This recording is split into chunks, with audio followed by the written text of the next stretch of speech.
Listen, I will not lie to you, I promise.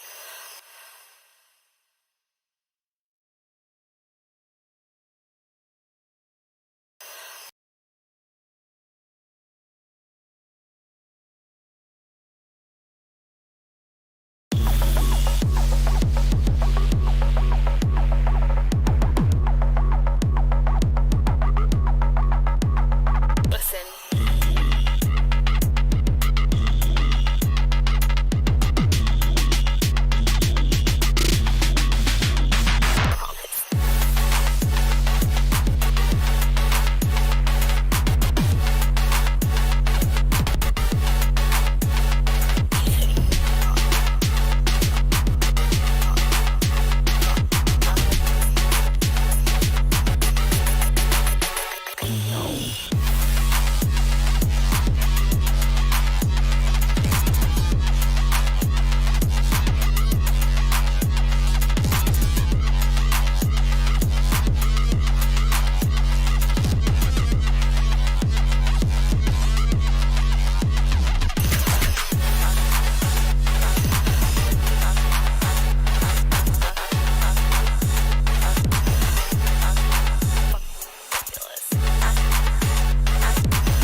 Listen, I will not lie to you, I promise.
Alright, well, sorry about the delay. Welcome to the 17th installment of the AVC show. I'm none other than Angry Vegan Cyclist. Welcome, welcome. Uh, Schedule is starting to stabilize a bit, but of course still trying to get settled back in. Um, yeah, I am. We have some decent topics this week. I think I'm finally starting to re-engage. Maybe it's something neurochemical. Maybe it's Maybelline. I don't know. But in any case, I'm grateful to be interested in something that I should be doing anyway. And I guess that's just life. There's ups and downs. There's easy times, there's hard times. Sometimes you just come home with no kills, nothing to bring home to the tribe. Other days, you have too much and you don't know what to do with. And that's just how things go, I guess. But in any case, yeah, let's. And no sponsors in a while. Nothing else has really changed. I don't need to repeat myself. Let's just get started to the topics, I suppose. Okay. Oh, right. So last Wednesday, I know I had some topics lined up, but my computer just turned off on its own, and I lost the lineup. And the fact I don't remember them, I guess, is just a sign that I probably don't need to talk about it. But if don't be afraid to pop into my Discord server, and if you remember any of the topics you wanted to talk about, let me know. And then I'd love to see more involvement from the audience, but if not, then I guess I'll just keep running my mouth by myself. Not like that's a new thing for me, isn't it? Anyway, we shall get started, I guess. So here's a. So I don't. The independent news, like, what kind of rag is this? I guess the Independent is supposed to be some kind of quote unquote anti government narrative, I guess a divergent or maybe conservative news network. I don't know whatever these labels even mean anymore. I mean, they don't mean much to me personally. However, I guess let's look at it anyway. So, headline is quote, study shows woke individuals, in all caps, are literally crazier than conservatives. I mean, it's rather suggestive that they're resorting to all caps. I mean, that's just like some ghetto motherfucker who just screams at the top of his lungs just to be more relevant. I mean, come on now. This just comes off as really low effort. By Asir Fatagar last Monday. And here's a very well written subtitle for the picture that we see here, just simply detailed as woke. I don't what the fuck is this even? What does this picture even mean? So like here's some like low effort graffiti. Oh wow, there's even like a toast message that comes up. It says woke. It's it's like some shit off of like r/ooer, where it's just a bunch of vague nonsense. And then there's like this LGBT plus brown sticker on the push button for crosswalk signal sign. Like what? Okay, whatever. Anyway, so the article starts, quote, there are countless videos on TikTok and Twitter depicting woke individuals as generally problematic. Generally, they are seen as loud, unspoken, and irrational. Furthermore, it seems like an actual study done by the Pew in 2020 states that liberals have a higher tendency to have a mental illness. By the way, you're a liberal too. According to WIBC, a study discovers that individuals identifying as conservatives are notably less likely to receive diagnoses for mental health issues. This is in comparison to those identifying either as liberal or, quote, very liberal. Disturbingly, young white women are facing the most severe impact. Woe is the plight of the Caucasian females among white women between the age of 18 to 29. Liberals are receiving mental health diagnoses from medical professionals at a staggering rate of 56.3. Oh God. Following that, moderates are experiencing it at a rate of 28.4 and conservatives a rate of 27.3. Oh my god. All right. There's so many fucking things wrong with this data. And I'm not saying this to combat the art. I mean, I'm not I hate quote unquote wokeness as much as anyone in that's probably reading this article. As much as the 7,000 people, well, 6,000 people that liked it. But like what the So, first thing is that definition of mental illness is socially relative. The DSM changes a lot, like a girl changes clothes. And a piece of mess, like a bitch I would know, right? So, shitty song lyrics aside, the first problem here is that, okay, here's the data, here's a bunch of numbers. Now, what does this data mean? It can mean whatever the fuck you want it to, really. They're just numbers. You can interpret about as to how they materialize as well as what they imply. So when you are redefining, from my observation, we are redefining mental illness to continue to shift in a broader term. Now everybody has fucking depression. Everybody has anxiety. Everybody has whatever you fucking name it. It's almost like stylish to classify yourself as quote unquote mentally ill. So, who is the gatekeeper to define what is mental illness and what isn't? A lot of times we use it for a rhetorical effect. For example, I could say that it takes a touch of insanity to be a pro cyclist. It takes a touch of a mental illness in the most rhetorical sense to make good art. You have to be neurodivergent. You have to be a departure from the norm, from the well-worn path, from the off the beaten path, so to speak. You have to be somewhat insane. You have to just gamble and try things again and again with the same premises in hoping of something crazy, some breakthrough. That is indeed actually the key to being great at something rather than being good at something. In order to be good, you must follow the rules. In order to be great, you must strategically break them. In order to stand out, whether it's sports, whether it's business ideas, whether it's creative works, it is 99%. I guess Thomas Edison said it's 99% inspiration, not 99% perspiration, 1% inspiration. Or, as I would like to put it, 99% method and 1% madness. Without that 1% of madness, how would you stand out in a crowd of everyone else who follows the exact same method? So, under this premise, this is why people, quote unquote, do crazy shit.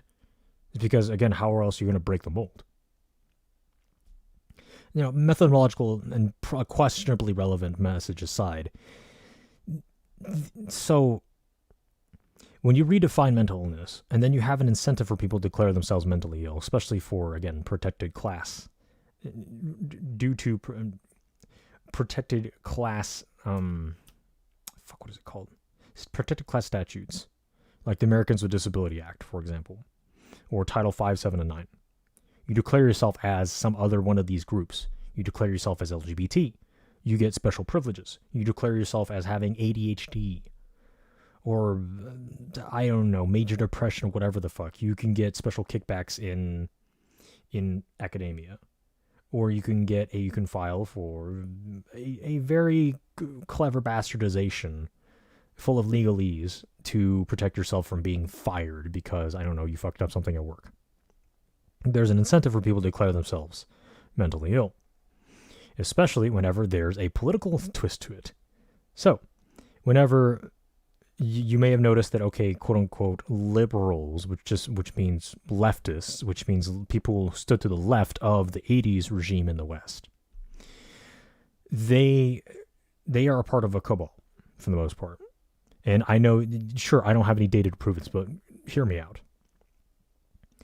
The recent trend of people declaring themselves as transgender, especially not just like male to female or female to male, like the conventional quote unquote transgender, but people who are like, I don't know, other kin, two-spirit, non-binary, whatever the fuck. These are just new, lazier ways to hitch on to the protected class status of being LGBT, but without actually putting forth the effort and taking the risk of hormones, surgery, and actual transition to become, quote unquote, truly transgender. Now, the same thing is going on with, quote unquote, mental illness diagnoses. You can declare yourself as ADHD, you get a privilege, you get a you get some special slack cut for you in school. Or you declare yourself as some kind of disabled. Well, especially after you get a job, well, then in the United States, it's harder to fire you. If you are threatening a Americans with Disabilities Act lawsuit against your employer. So, with work and education, encouraging the behavior of, quote unquote, declaring as mentally ill, is it really surprising that you see this number go up? I don't think so. And in exchange, of course, the politicians, and being the Western democracy in the United States, there is an incentive to appeal to these groups, to encourage them to do so in exchange for their votes.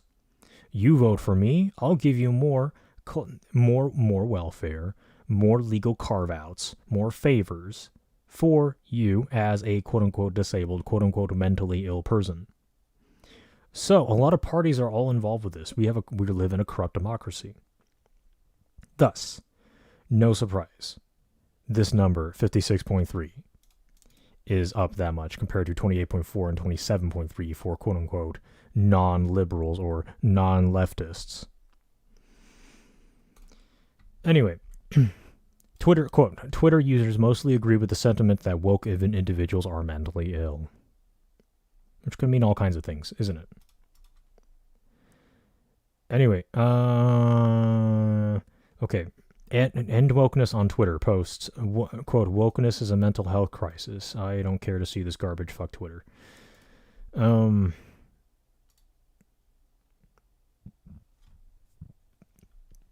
Pew Research 2020, has a doctor or a healthcare provider ever told you that you have a mental health condition? Percent saying yes. Quote unquote liberals from 18 to 29. Oh, look. So, yes, it's also like a generational thing. So people who are older, arguably they are at physiologically, from a biological and physiological health standpoint, they are greater at risk for being quote unquote mentally ill. Chiefly in the realm of dementia, Alzheimer's, other types of neurodegradation. Emotional regulation, acting childish. I mean, anecdotally speaking, I mean, that's what older people do, right? In spite of their experience. That's just what older people do. Come on now. Now, especially with women, they are more likely to... They are more, I guess, sensitive. They are more likely to question themselves, rely on other people. Hey, do you think I'm insane? Does this dress make me look fat? Right? Well, of course, when they do that to a doctor, hey, do you think I have a mental health disorder? Of course, they're going to get diagnosed with that because doctors are part of the cabal as well. Doctors sign a note, you take it to your teacher, declare you have ADHD or fucking like whatever problem you want, and then the teacher will back down because of, again, legal threat of lawsuit. And that's how you cheese your way through education. So, yeah, this data doesn't really surprise me anymore. This statement is loaded. It's obviously a rhetorical device. Woke people, I don't chiefly think they're quote-unquote any more mentally ill than you or I, or anyone. They are just, they know where they're, I go under the hypothesis that they know what the hell they're doing. They know their deals. They know the negotiations. They're better at it than us. Because look at all the privileges and leverage that they're getting from the government. It's not surprising. So, I guess the competing hypothesis is either A, these people are stupid or ignorant and really don't understand how the world works, or B, they do, but they're manipulating it in their favor, so they don't even have to work. So they could just live off welfare, disguised as many other different types of not welfare.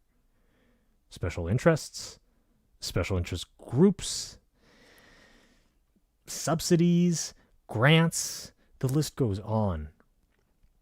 So, I mean, again, moral of the story: everyone's fucking corrupt. Everyone's full of shit. Does this surprise you? It shouldn't. It really shouldn't. So, anyway,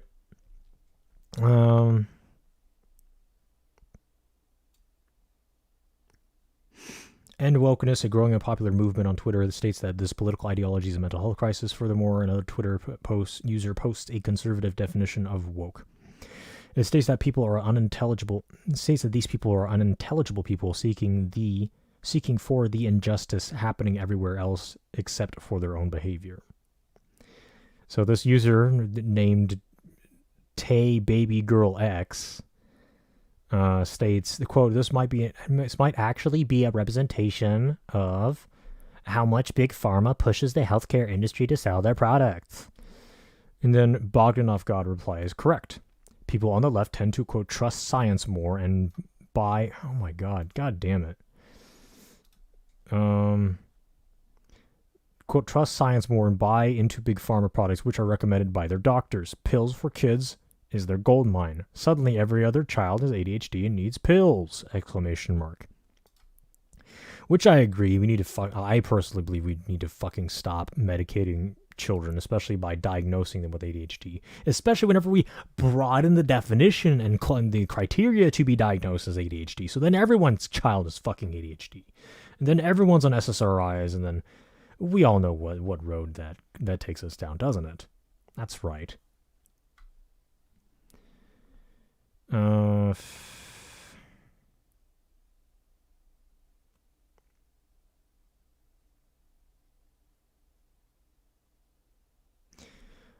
Quote, you'd be wrong, eyebrows emoji. I've never just given my children whatever the doctor says. We also forage for medicinal herbs and greens. How many conservatives believe food comes from Kroger and we don't need so many farms? Twitter's full of them. Okay, no, can't see you with any extra replies. Tay Baby Girl X replies, the left does trust science more than the right. That's pretty well known. That's pretty well known fact. Your individual experience isn't really relevant. So,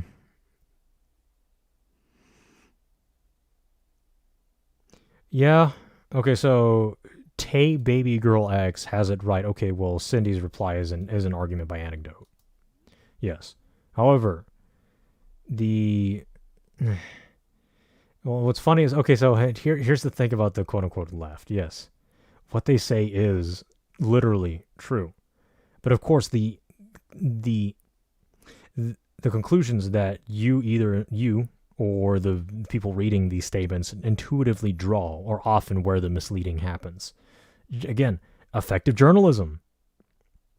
So the left does trust science more than the right. Well, the official science, the government-approved science, yes. Because, ironically, the left is pro-status quo, which is a right-wing thing, isn't it? So, by anyone opposing the quote-unquote left is the real quote-unquote left, or is the real left-wing from the traditional definition. Just to confuse you more, okay? Anyway, I'm on all kinds of tangents today. I'm sorry. So, another user states that this can potentially be due to big pharmaceutical companies having a broader reach to liberals. Following that, this would I know you could I don't know if you could hear my eyes roll there.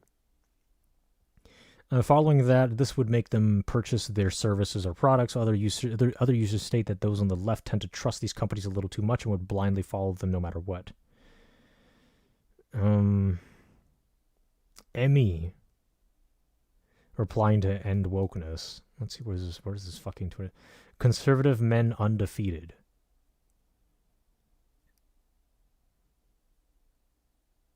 Undefeated crying and trying to cancel shit just like liberal soccer moms. Ah, fuck off. I'm not logging into Twitter. Right? Seeing a doctor is a cuck move in and of itself, but to tell them that you are feeling certain emotions that we've been told to channel into drinking and anger is just really just a reason to turn in your, quote, man card. You know, yeah, I kind of agree on that one, actually. Doctors don't care about your feelings, especially in the U.S. They're just here to push pills. They really do not care. Your feelings are your problem, your responsibility, but also important chiefly to you. And they are just as important to consider and in your existence, since they are your responsibility, as are the facts. Facts don't always. So, in some sense, I'm literally saying facts not always over feelings. You need to consider both, because the facts is what affects your feelings, and then you don't have control over your feelings, but you can control what you do with your life, which are the facts of you. So, AVC's Guide to Mental Health 101. Just shut up and do it. Anyway.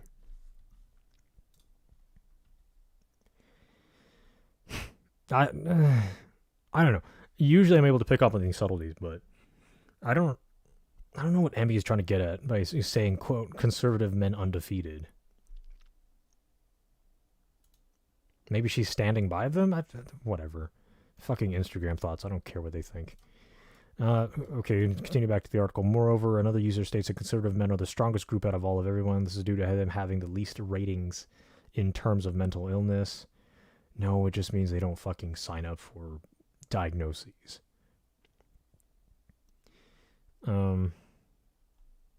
Okay, yeah, alright. In addition to this, another user states that they are still deemed as crazy by the media simply due to them being old-fashioned. That I can kind of agree to.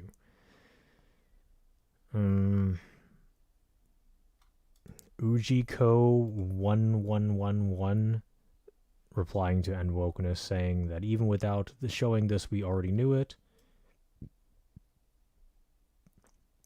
DC from Puerto Rico and US.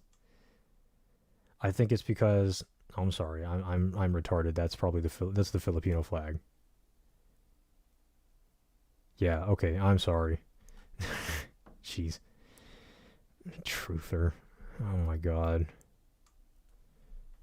Oh, okay, hold on. That's clever. Clown World. That's her location. Fair enough. Okay, whatever. Quote, I think, god damn it.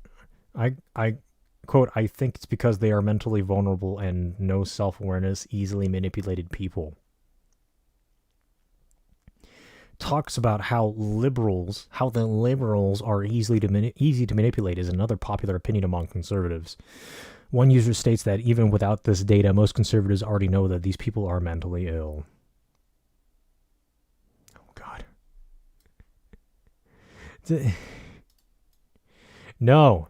Okay, all right. 2S LGBTQI+. Two-spirit, lesbian, gay, bisexual, transgender, queer, intersex. Plus, community. Americans are weirded out by this and are claiming it's mental illness. No. Again, it's not mental illness. It's an expansion and abuse of pre-existing legal pretexts. Because why wouldn't you, if that's your primary means of sustenance? You rely on the government for hookups. Of course you're going to negotiate that. And of course the politician's like, I don't care. Go nuts as long as you vote for me. You see how this works? Yeah, you do. You're smart. You can fucking figure this shit out. Especially when I just explained it to you. Anyway. So, fuck Twitter.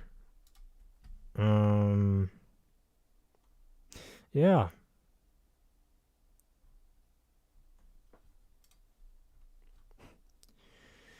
I guess I'm somewhat comforted to see that people are mostly agreeing with this. But it's also obviously mostly dudes replying. So, I mean, ladies, you need to, like, step up, use your brains. Come on, girls. That all said, I'm somewhat disappointed that people aren't really tearing apart the article to the degree that I am, and understanding how easily abused and manipulated and excessively broadened the phrase quote-unquote mental illness is. And I guess like ChatGPT would say, that demonstrates the complexity and multifacetedness of human language, which is true. as cringe and repetitive as that phrase may be, but yeah, that's. I don't know. The only thing I ask of you as my viewer is just use it sparingly. Use the word mental illness sparingly. Because as people continually abuse a word, it loses its meaning. At least when you're talking to me. And to further confuse, well, the word mental illness can mean all kinds of things to different people. The law of convergent behavior. Or I guess that's more a law of divergent understanding. People look at the same word and can get a completely different understanding of what that means. So, yeah, and we're all, depending on what version of the DSM gets cranked out and whatever bullshit they put into it this time.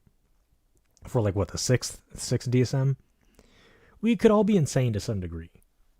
What is the threshold for diagnosis or non-diagnosis? Who decides that? That's right, nobody. It's kind of subjective. So, if you want me to take you seriously personally as a quote unquote conservative, I caution you to use that phrase very sparingly. And that's all I have to say on the matter. So, all right, next article then. Oh, fuck, hold on. I need to grab some water. My throat hurts.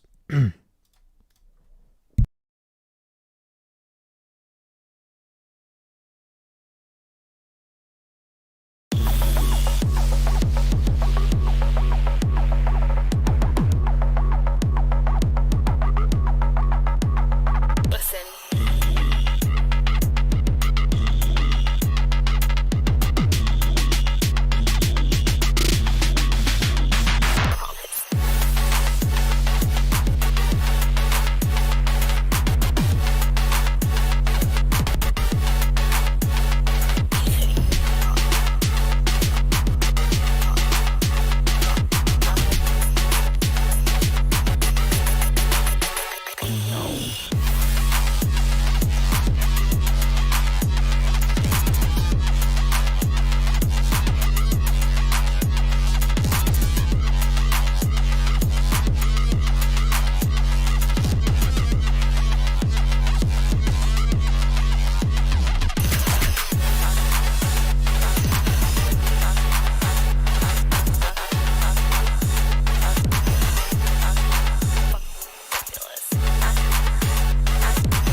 Listen,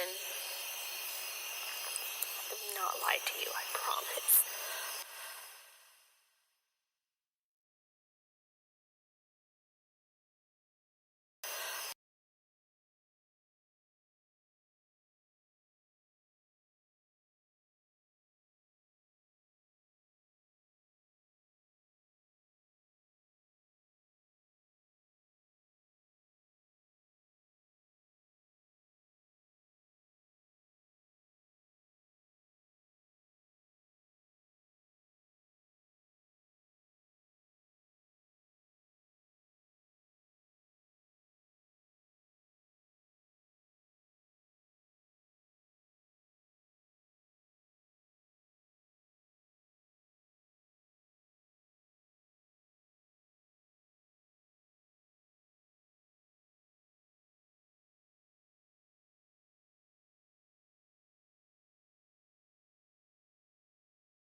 Okay.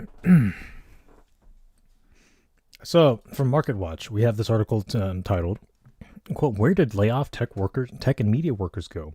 They found jobs in these industries." Story by Zoe Han. Well, so I guess this is about the big number of layoffs that happened earlier this year, due to companies finally realizing that, okay, COVID's finally over. Tech companies got a little too excited and hired too many people, and now they're overstaffed with a bunch of people who basically aren't doing shit, according to a lot of news sources. And yeah, let's go check the article out then.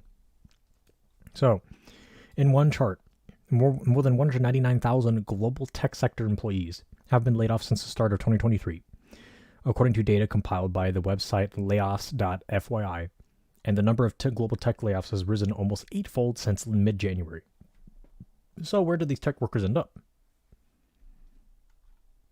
Former tech and media workers have landed new jobs in the same sector, as well as in professional services, financial services, manufacturing, and hospitals and healthcare, according to a LinkedIn report released this week. The report tracked thousands of workers who worked at tech and media companies and landed new jobs since between January and April.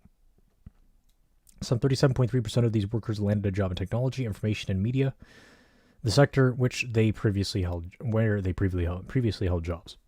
The next highest share of displaced workers, 19.6%, moved into professional services, a sector dominated by accounting and consulting services, while 8.3% transitioned to financial services and 8% found jobs in manufacturing. God, if this is America, I mean, American manufacturing. Shut the fuck up. Jesus. Anyway, think of professional service firms as huge importers of tech expertise, which drives a lot of their consulting business, wrote George Anders, the author of the report and a LinkedIn senior editor at large. Quote, "This desire to build IT and software capabilities is running strong of financial services too, ellipses. Talent flows go in both directions." Anders added, quote, "5 fresh career paths stand out, and only one of them involves finding another job in tech.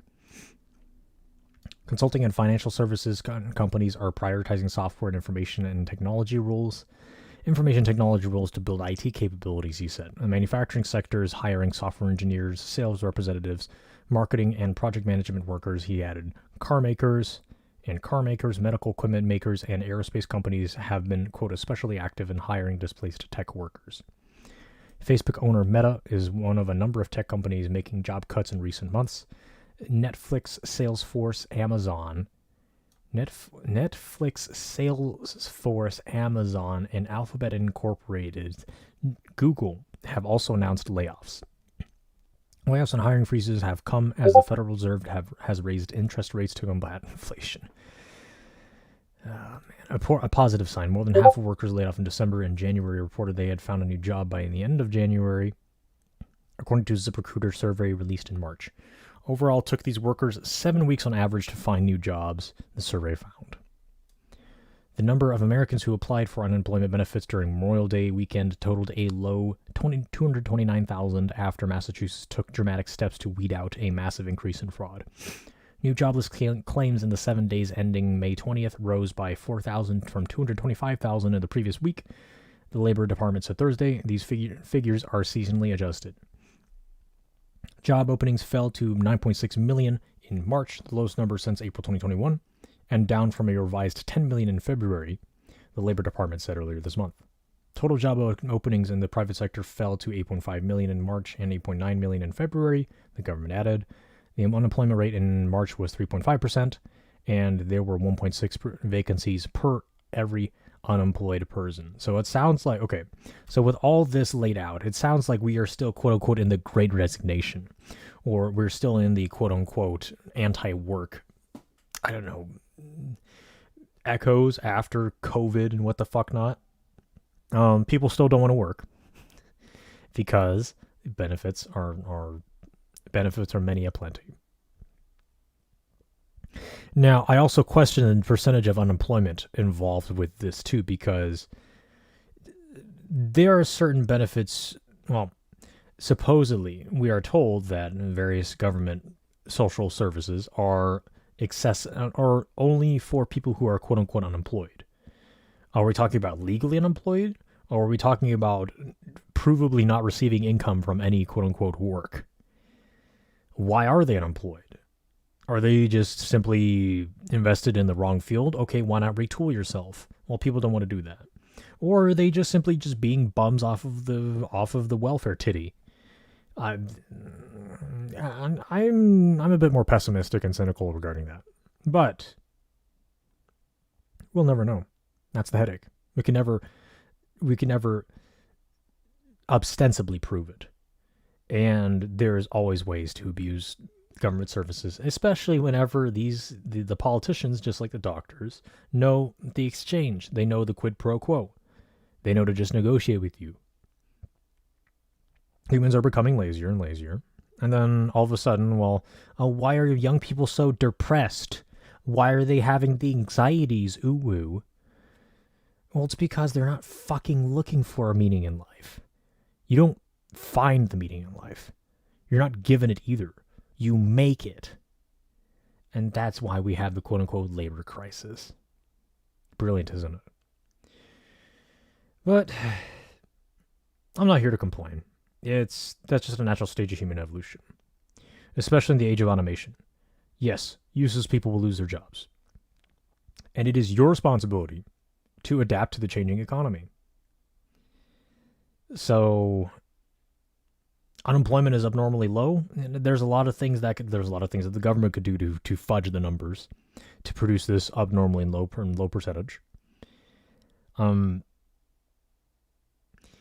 Does it even matter at this point? We already know like the general direction that Western societies are going, especially the United States. And I don't know about you, I'm just personally not surprised anymore. That's okay, because my field of work is always there's plenty of demand, and I spent very good time choosing my education, choosing my career path to be where I am now, and I'm very grateful for my decisions. Oh man. But anyway, okay. I guess really the good news here is that they probably didn't hear me personally, but they heeded my advice back when I was talking about these layoffs earlier this year, all the way from January to March, about these IT layoffs. If you get laid off, go find a new job. You're a talented IT engineer or technician or consultant or researcher, whatever. You can fucking figure it out, and that's exactly what they did. Finally. You did it, boys. AVC's proud of you, in case you give a shit. Yeah. Most people tend to adapt. Most people at least have the pressure to adapt. And those who don't really, I have no pity for them. So.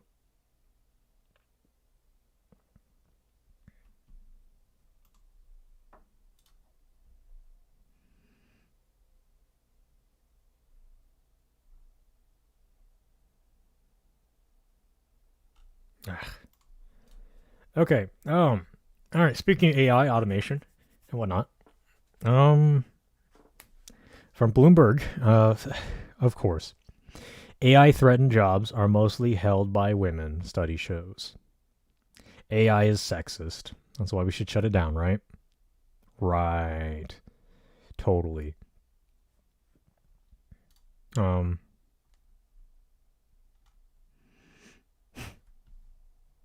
Looks like people are starting to figure out how this stuff. Dang sexist computers. Oh my god.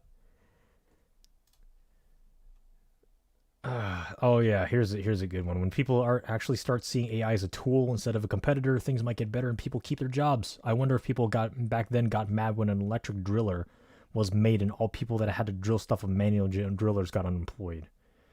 Yeah, pretty much. Exactly. But this time it's different, we're told. No, it's fucking not. No, it is fucking not. Okay, so let's humor the bullshit of this article anyway. And the titles can be deceiving sometimes. From Bloomberg, while artificial intelligence is seeding upheaval across the workforce, from screenwriters to financial advisors, technology would disproportionately replace jobs typically held by women, according to human resources and analytics firm Revelio Labs. Quote, the distribution of genders across occupations reflect the biases deeply rooted in our society, with women being confined to roles such as administrative assistants and secretaries, says Haki Ozdenorin, economist at Revelio Labs. Consequently, the impact of AI becomes skewed along gender lines. Revelio Labs identified jobs that are most likely to be replaced by AI based on a study by the National Bureau of Economic Research. They then identified the gender breakdown of these jobs and found that many of them are generally held by women, such as bill account collectors, payroll clerks, and executive secretaries. Oh, man. Jesus. This shit again. Now, advances in AI are aggravating gender disparity in the global workforce, where companies are considering cutting some staff and leveraging generative AI in the workflow. International Business Machines Incorporated, IBM, recently said that it's slowing down hiring for roles that can easily be replaced by AI in back office functions such as human resources. Chief Executive Officer Arvind Krishna predicts as many as 30% of these positions could be replaced by automation over 5 years, potentially resulting in a loss of 7,800 jobs. Oh no. AI is more likely to take over repetitive jobs, the kind that are mostly held by women. Shocking, isn't it? For example, OpenAI Incorporated, none other than OpenAI's ChatGPT, can search, review, summarize large volumes of text quickly, tasks that would normally take paralegals much longer to accomplish. In recruitment, AI can also automate the process of sorting through resumes, a task that used to require more people, Ozdenorin said. But it doesn't mean that other highly skilled workers can feel insecure about their jobs. But it doesn't mean that other highly skilled workers can feel secure about their jobs. Preliminary research also shows that generative AI may impact high-wage occupations more than non-traditional manufacturing jobs, according to Revelio Labs. Moving forward, providing retraining opportunities will be key for women to navigate this evolving job landscape, Ozdenorin said. By doing so, we can capitalize on the potential of AI while leveraging their valuable skill and expertise, he said. So, all right, more specifically, yes, machines already are. They have been ever since the beginning of industrialization. They are better at repetitive, tedious tasks that do not take much gray matter, or much adaptability, or much variable, fluid thinking. So, women choose these jobs because they're easier. Women are women, AI takes over labor market, women most affected. It's a fucking meme, isn't it? Yeah, so my advice to any people, not just women, who have their jobs replaced by AI, you can't stop you can't stop the tide. So grab a surfboard and learn to surf. Like MG said here, God bless your soul, brilliant. Stop complaining, stop trying to compete with it. You cannot beat it. Use it to your advantage. But of course, women, among other groups, they want to utilize this as a grounds for Title IX lawsuits. Instead of just, fucking getting with the times, adapting to the changing economy. Oh no, that takes too much work. It takes me, actually using my brain and transforming my character for the betterment of myself. I don't want to do that. I'd rather just sue you. Because that's how it's done in America. Come on now. Who are you? Who are we fooling? Who am I kidding? These computers are so fucking sexist. Jesus. Anyway.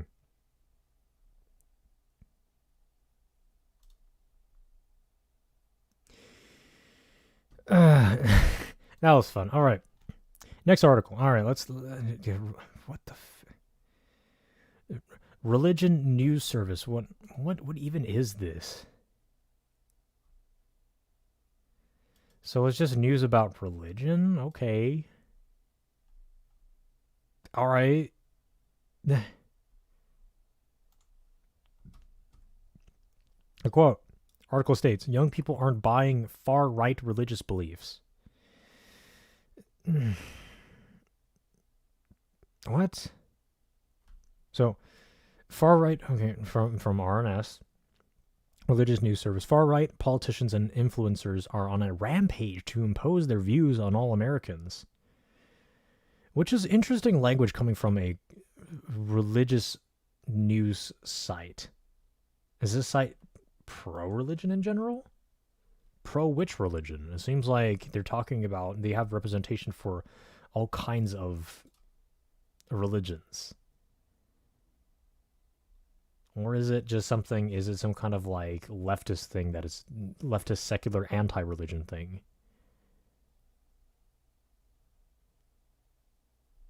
I don't know, it seems like there's really a lot of mix in its content.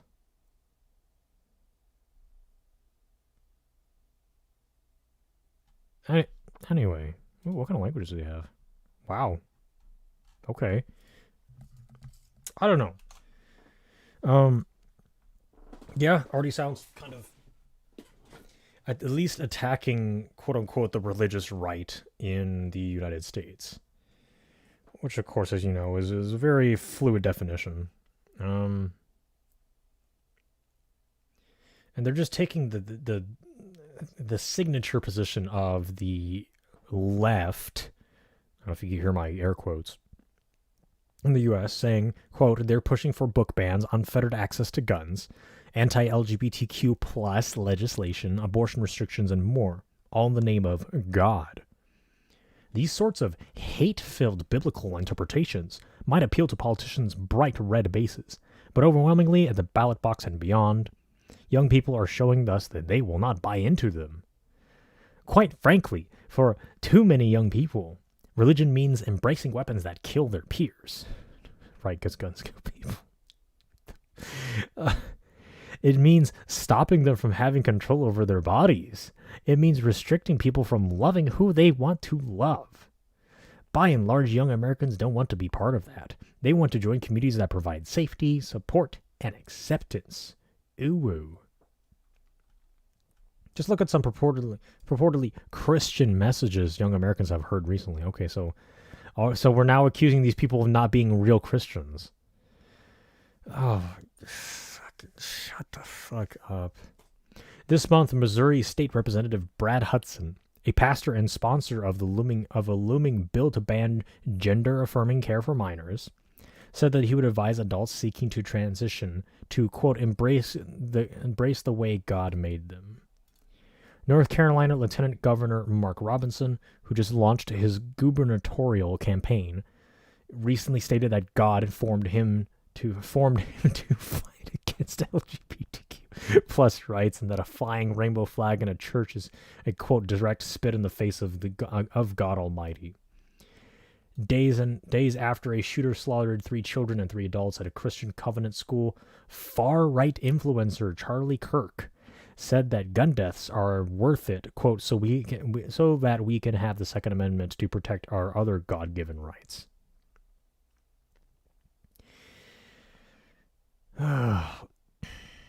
What the oh jeez. Damn, fucking speech skill 100. You got a bunch of teenage girls to show up at your fucking communication booth in prison. God damn. Anyway, and as state representatives debated a draconian 6-week abortion ban in draconian. Get the fuck out of here. You want to see draconian? No, you haven't. You don't want to see draconian. Shut the fuck up. A 6-week abortion ban in Florida. Several lawmakers cited their religious beliefs to support the bill. Young people are wholeheartedly rejecting these messages. In recent months, young people have spearheaded major protests to condemn a wide variety of far-right efforts, like loose gun rules in Tennessee and the silencing of trans lawmaker or representative. Zoe Zephyr. Young voters also showed up in unprecedented numbers to resoundingly elect a pro-choice judge to Wisconsin Supreme Court. Okay, blah, blah, blah. Okay.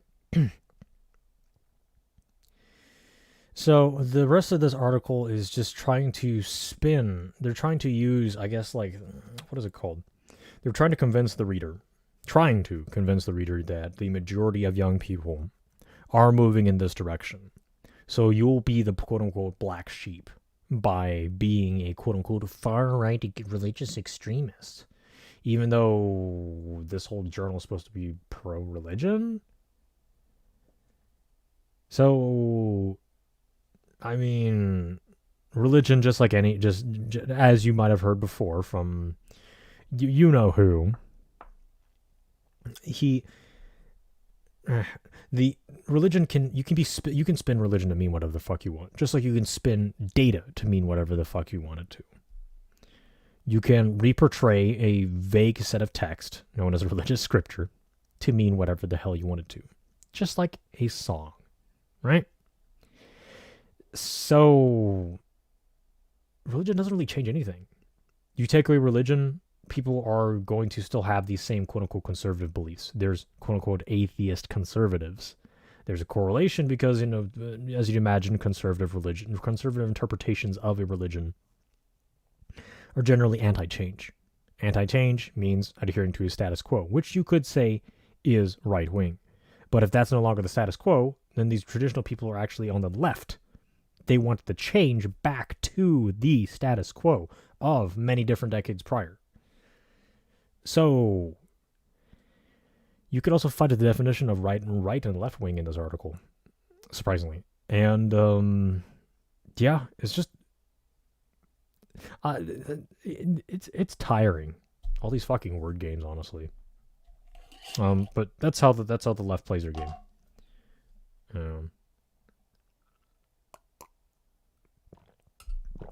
God, I'm a thirsty hoe today.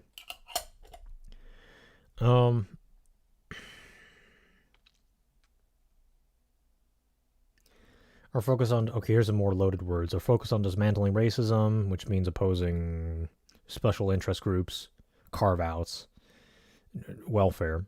Protecting our planet, which means opposing gratuitous environmental regulations.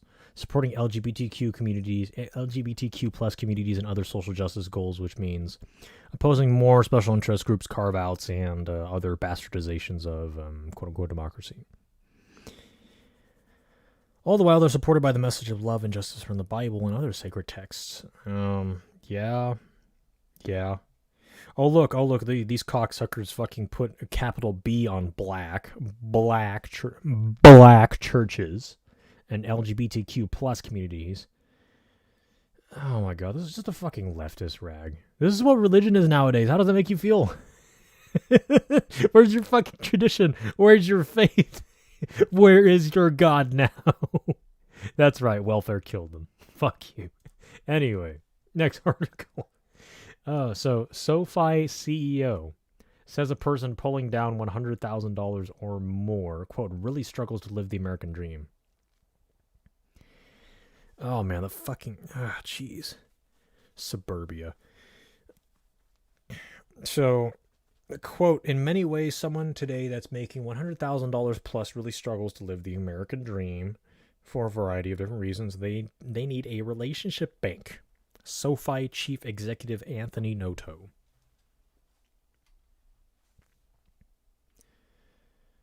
So SoFi Technologies, which I know nothing about, Incorporated Chief Executive Anthony Noto says that the company's bank charter is paying big dividends as the company tries to satisfy its target demographic.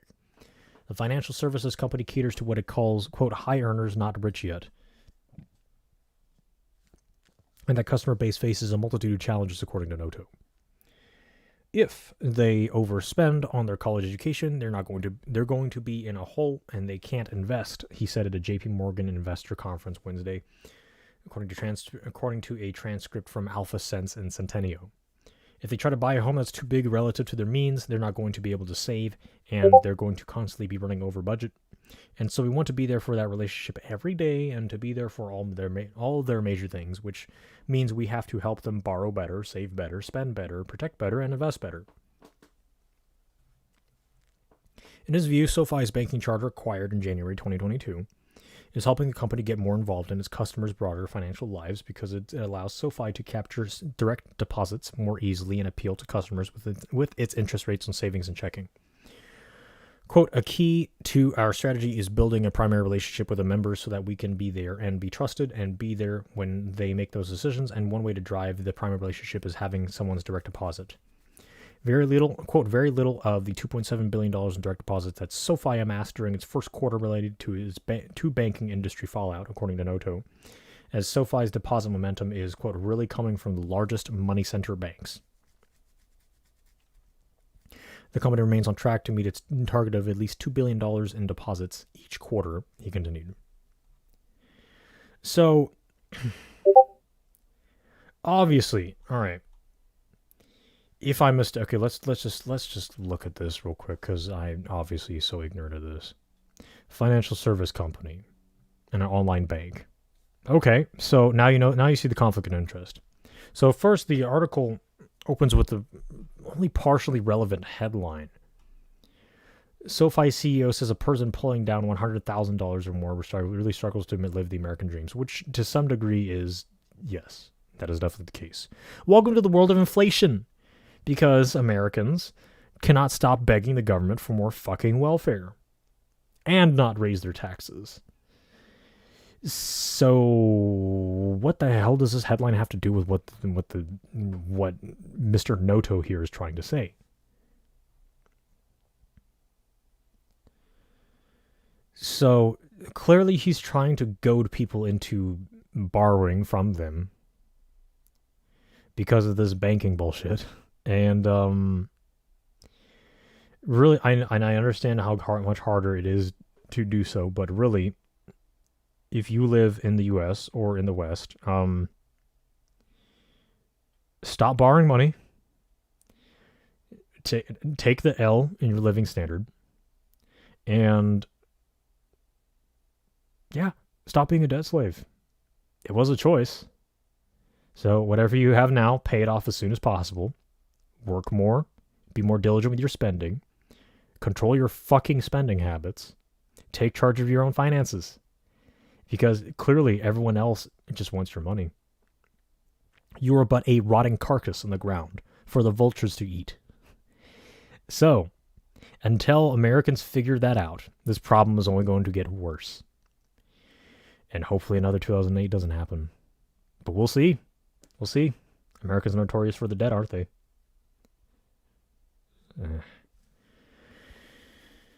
Oh, man. So, I guess, more specifically, down to the average viewer, in case, I don't know, clearly, the rich people aren't watching my videos because, you know, who the fuck wants to listen to some skinny asshole who rides a bike on YouTube talk about money, right? And God forbid I use another cycling example, but look at it this way. What I think the more useful advice for people is to, what's even more important than the money they save is what exactly they spend their money on.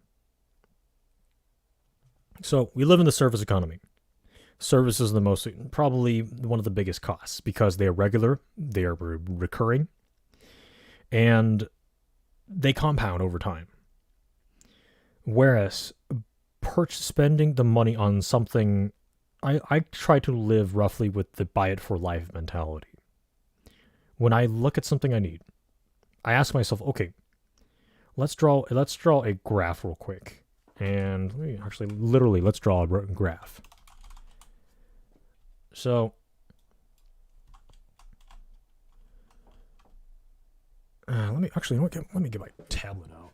Let me see if I can fire it up real quick.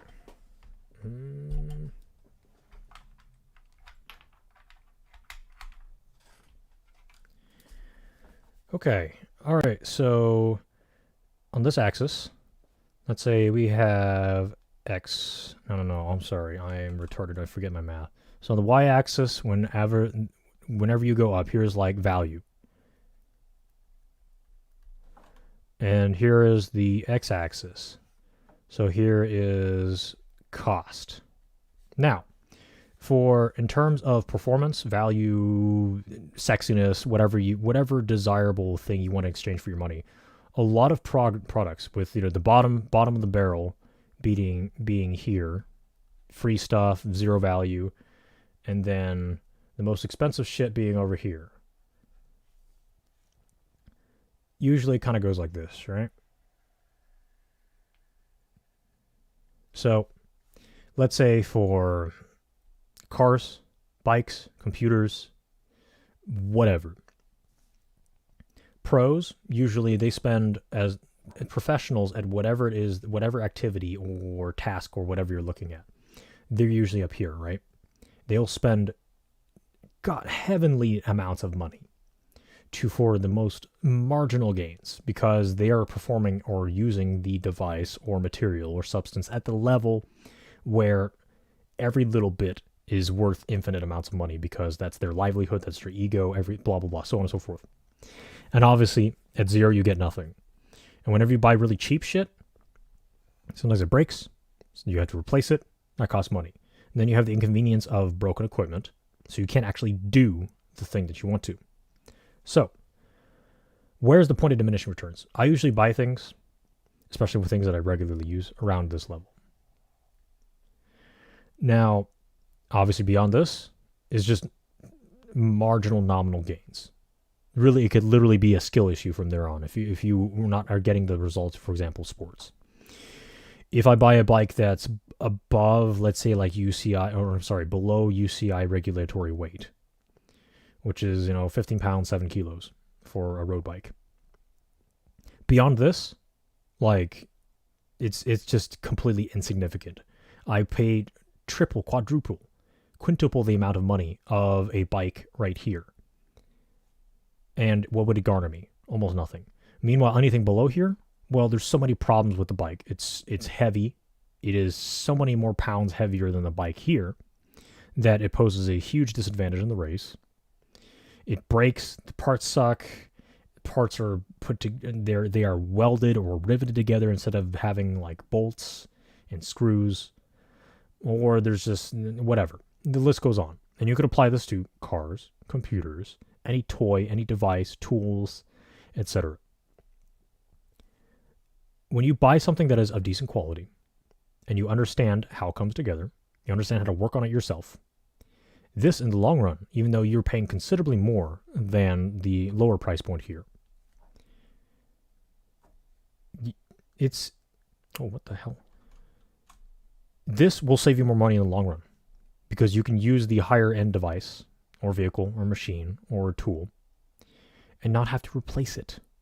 You're going to take care of it because it is fairly expensive. But in many years down the road, you eventually save more money. Yeah. So, a lot of people make the mistake. They go too far this way. They want the absolute fucking best, but then don't have the skill or time, which is kind of bullshit, or general aptitude to make use of the absolute top end of the product range or the price range. They also make the mistake of getting something here where either one breaks and then you have to replace it again and again and again, or B, it just sucks and then it ruins the quality of your activity or your work or whatever in exchange for money savings in the short term. So buy it for life. I guess we can call it the buy it for life line, which is right here. Okay? That is my chief advice regarding this issue. So, when it comes to home ownership, yeah, okay. My first question to ask you is, why is it important that you as an American must follow the American dream? Who gives a shit if you have a house? Who gives a shit if you have a McMansion? Who gives a shit if you have the latest SUV or crossover or big shiny pickup truck you'll never get a speck on dirt? for the rest of its life. Who fucking cares? The Joneses don't care. The Martins don't care. The Van Dykes don't care. Why do you? Why? Are you just vain? Do you need to compete? Are you insecure about your financial standing because you already are in so much debt and you might as well just get some kind of vanity out of it? Some flash? Because the truly wealthy people, they don't need to show their wealth.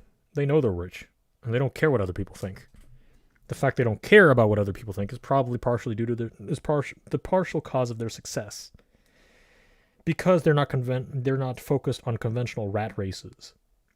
The wealth just comes to them. Because they're on a mission. They've took the time to, and I will confidently say this, put in the artistic effort to make their lives a unique piece of artwork. Uniqueness, rarity, value, especially when there's demand behind it, right? So that's why people, who cares? So streamline yourself. I know telling Americans to fucking streamline and manage and increase their efficiency is like herding cats into a swimming pool. Streamline, downsize, defluff, declutter, make yourself a leaner and more nimble existence, financially, physically, property-wise. Get a smaller car. Shrink down your housing. Oh, but I have kids. Yeah, people raise fucking multiple children in a 2-bedroom apartment. Why not do that? At some point, you might not just have a choice. You might even have a choice. Even if you have the money. A lot of places, even in the U.S., don't even have anything for you to buy. So what the fuck are you going to do? You could get a van. You could buy a smaller property. Or you can beat your chest about your fucking American dream, drive your oversized vehicle, pull up to the gas station, and complain about the fuel prices, knowing all well that you made the choice to spend all this money on all these extra resources to maintain an oversized lifestyle. Not to mention the waistlines of the average Americans, which are still very large. Half the country's obese, half the country's overweight. Almost 40% are obese now. So downsizing is really for your sake at this point. It's not do you have a freedom to be taking up all this space, being overweight, being financially and physically unhealthy? Sure. But who does it hurt in the end? You. So, yeah. It's in your best interest to wisen up. And fucking downsize. Bigger isn't always better. Being small and nimble and fast and mobile, that is very much an advantage, especially in this rapidly changing economy. AI, yeah, it's going to steal your useless job, your useless position, and it's entirely up to you whether or not you want to fight it and inevitably lose or adapt. So, nothing new here, isn't it? I don't need to repeat myself. I think you're smart enough to figure it out. Which goes back to what we were saying. I guess here's another example of the quote, the cost of raising kids has skyrocketed. You won't believe by how much. Oh my god. This Zoomer bullshit. And I say this as a fairly young person myself. Okay, so slideshow. What is the cost of raising a child in the U.S. in 2022? What the fuck? What is it talking about? Okay, well, last year's data. All right, fair enough. Adjusting for higher future inflation, the Brookings Institution estimates that it costs around $310,605 for a middle-class family to raise a child born in 2015 up to age 2017. Now do understand, buying power varies from different regions of the United States. $1 in the heart of Los Angeles isn't going to take you as far as it would in, I don't know, Fuck Sticks, Nebraska, right? So Adjusting for buying power, what does this really mean? The majority of population lives in urban areas. Urban areas do cost more, but the wages are higher, thus lower buying power for the dollar. So, furthermore, how much of the bullshit do you really need to spend that much money to raise a child? Get rid of daycare. How much money do you save? Get rid of elaborate services for tutoring, babysitting, whatever, and just get mom to do that instead. Like she probably wants to. Like any fucking mother worth her salt would probably want to raise her kids. Tell mom to stay at home and raise the kids. Tell dad to go to work. You save a lot of fucking money, I'll tell you that. And mom won't need to work. She can be in her natural element, being in touch with her children. And dad can do his job to support the family and come home and see his family. And God forbid, I know, crazy, right? Talk to their fucking kids, both mom and dad. Hey, kiddo, how's school? What did they teach you? Here, let me teach you how to brush your teeth like the fucking picture here. This is what parenting's supposed to look like. But no. You'd rather watch Netflix and flip through TikTok videos and pay for other people to raise your fucking children. What the fuck is wrong with you? That's right, you didn't actually want to have children. At that point, you really shouldn't have. These children deserve better. Oh my god, fucking. And don't even get me started about public schools, even though that is theoretically free. Oh god. Anyway. $310,000 for some fucking reason because of the bullshit of suburbia and just lazy people who don't want to raise their own children. That's why it costs $310,605 on average for a middle-class family to raise a child born in 2015 to up to age 17. Okay, well, here's the other crazy. Okay, hold up. Weedham boys, hold up. We making noise. Brookings Institution estimates it costs $310,605 to raise a child to the age of 17 whom was born in 2015. Okay, look, I fucking suck at math, all right? But 2023 minus 2015, that's 8. So this is a projection. A 17-year-old child born in 2015 can only be 17 in the year of 2033. Or 2032. 15 plus 17 is 32. What the fuck are you talking about? This is a projection. Okay, oh wow, I really am retarded. Okay, adjusting for higher future inflation. God, who knows? Who fucking knows how bad the inflation is going to be? Yeah. So what did they come up with 2015? Why did they decide that the average age of a child in the United States is 7?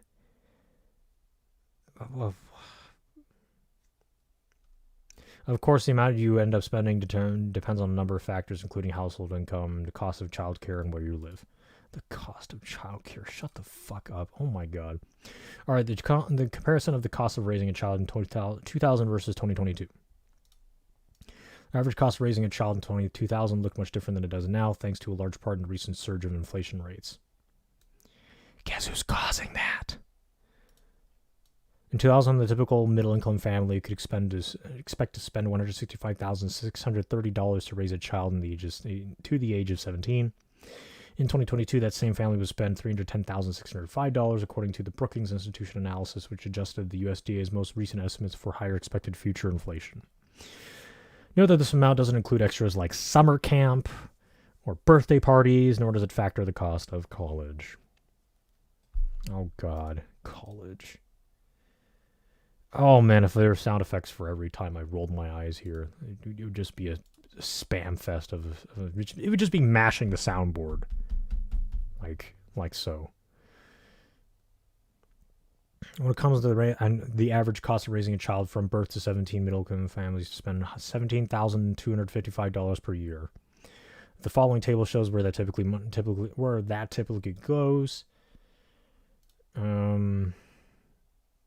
Average middle-income parents in 2000 spend about $9,201 per year on child rearing costs. This chart below, where's this chart below, shows housing and food were the biggest expenses, but compared to 2022, parents spent less on their siblings on other things like health care and child care and education. Where's this chart? What the fuck? Anyway.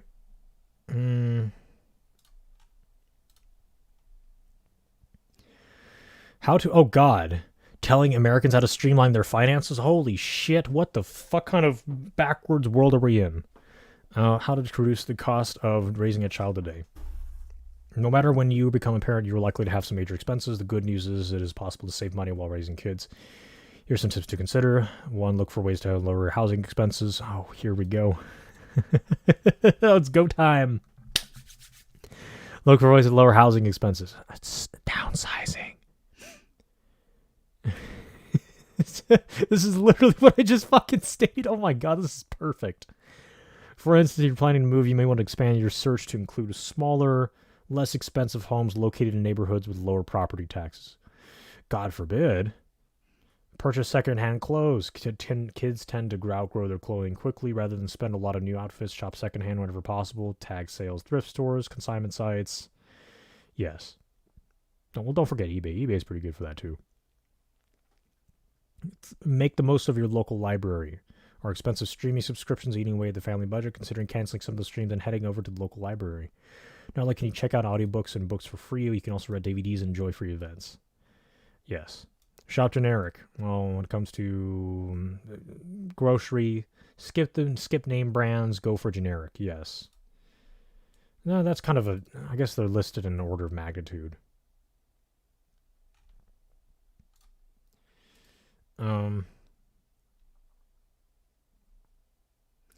More financial tips for parents. Pay down debt. Yes. Just what I said in the previous article. Create a budget that grows with your family. What the hell does this mean?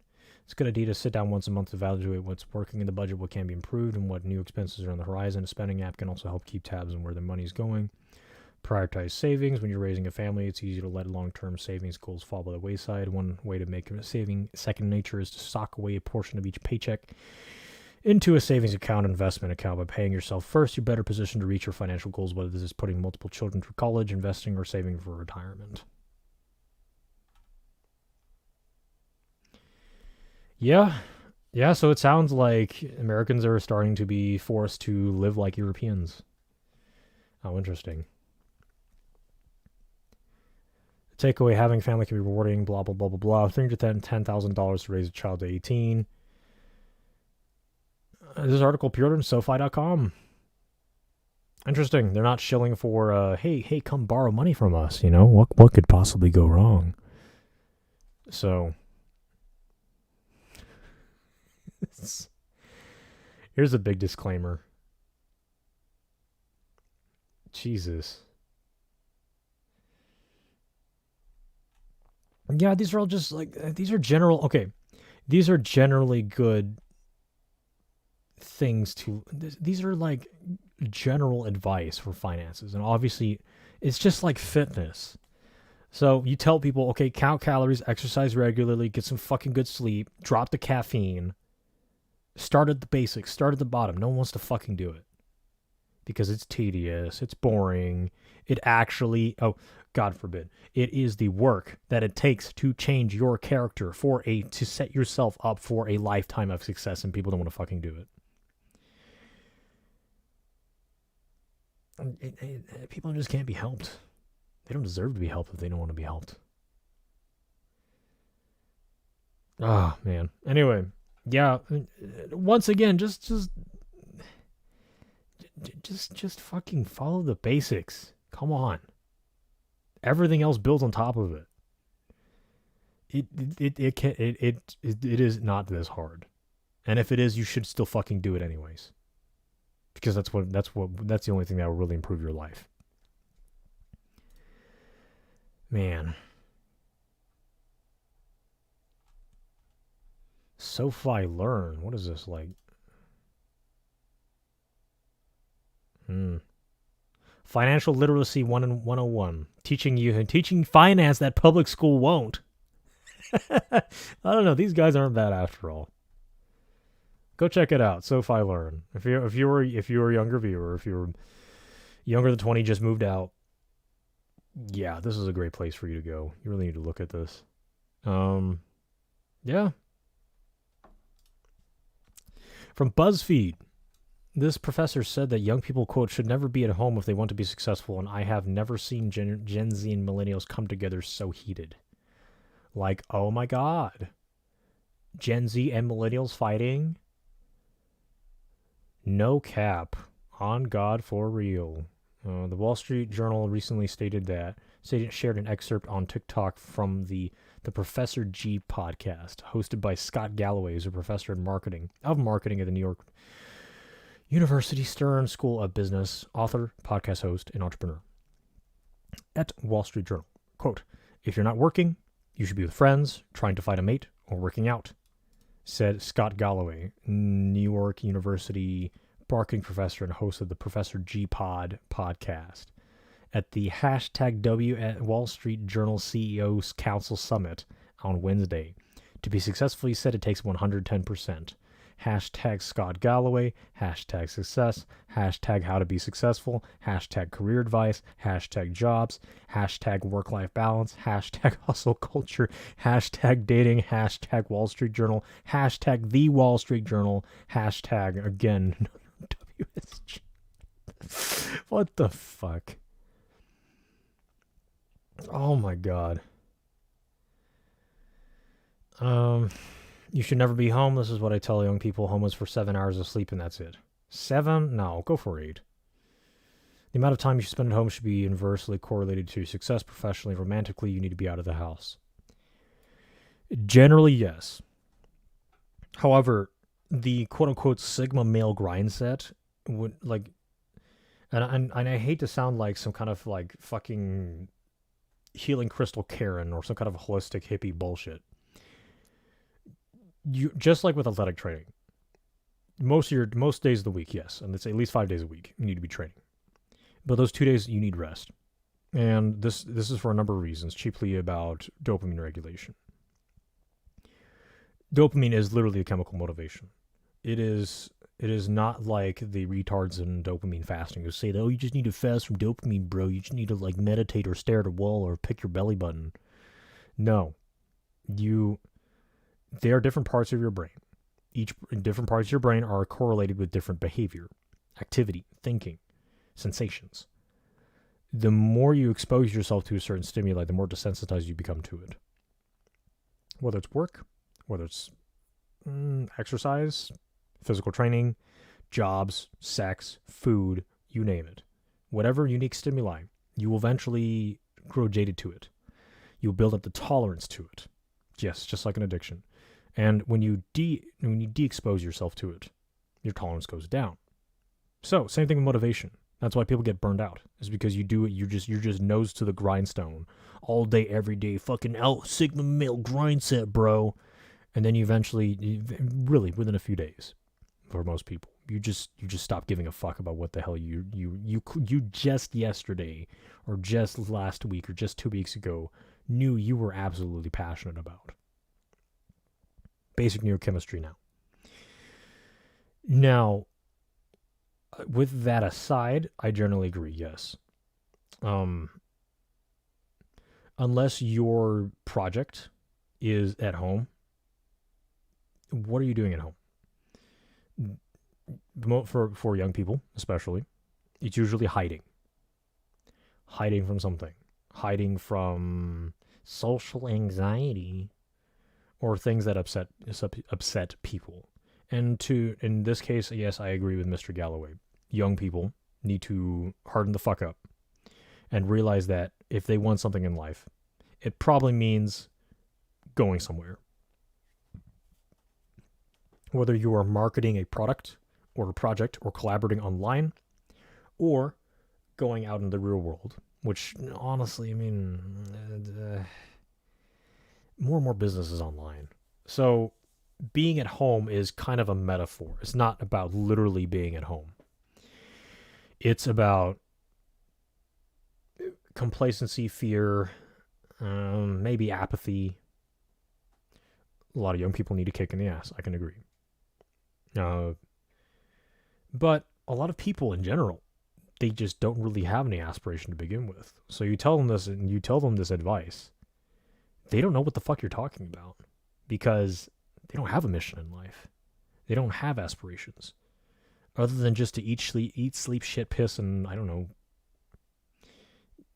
play video games. So, yeah. Professionally and romantically, well, women, yes. Women in the Western world, yes. It's your market. You fucking own it. Like, not like you own it, girl. Go get them. Like, you have the unfair advantage. You might as well just make use of it. Young men, no. Let the girls come to you. If you really should bother with women, which is also something I kind of have contentions with. Anyway, let's see what the people say back. This TikTok quote, the TikTok comment section in this video was filled with backlash. Quote, bro, I'm paying $1,600 for rent. Where, what? Move. Anyway, the cost of living in today's economy was a main topic of conversation right away. Quote, if I'm putting over quarter monthly income in rent, I'm enjoying my space. If I'm paying $2,100 a month, I should never not be home.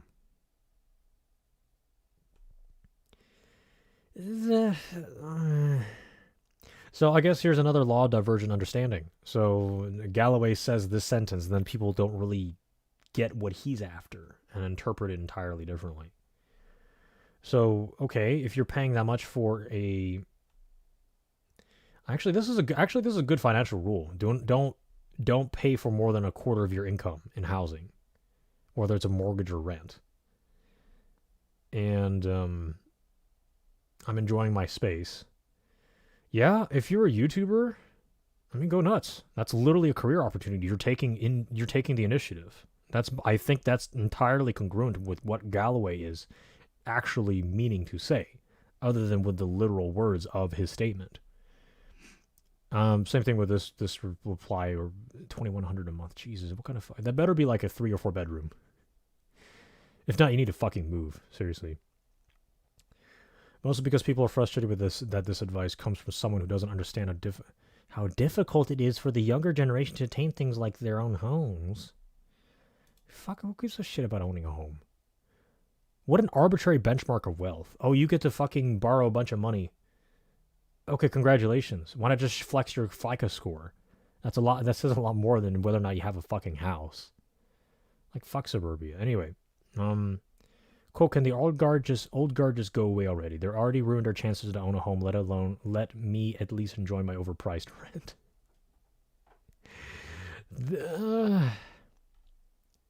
Yeah, you could say that about the boomers.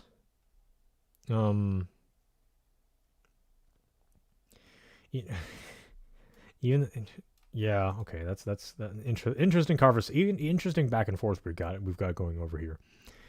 Even the people who are fortunate enough to own homes know that it comes with a hefty price tag, quote, $3,000 mortgage so the dog can have the house to himself.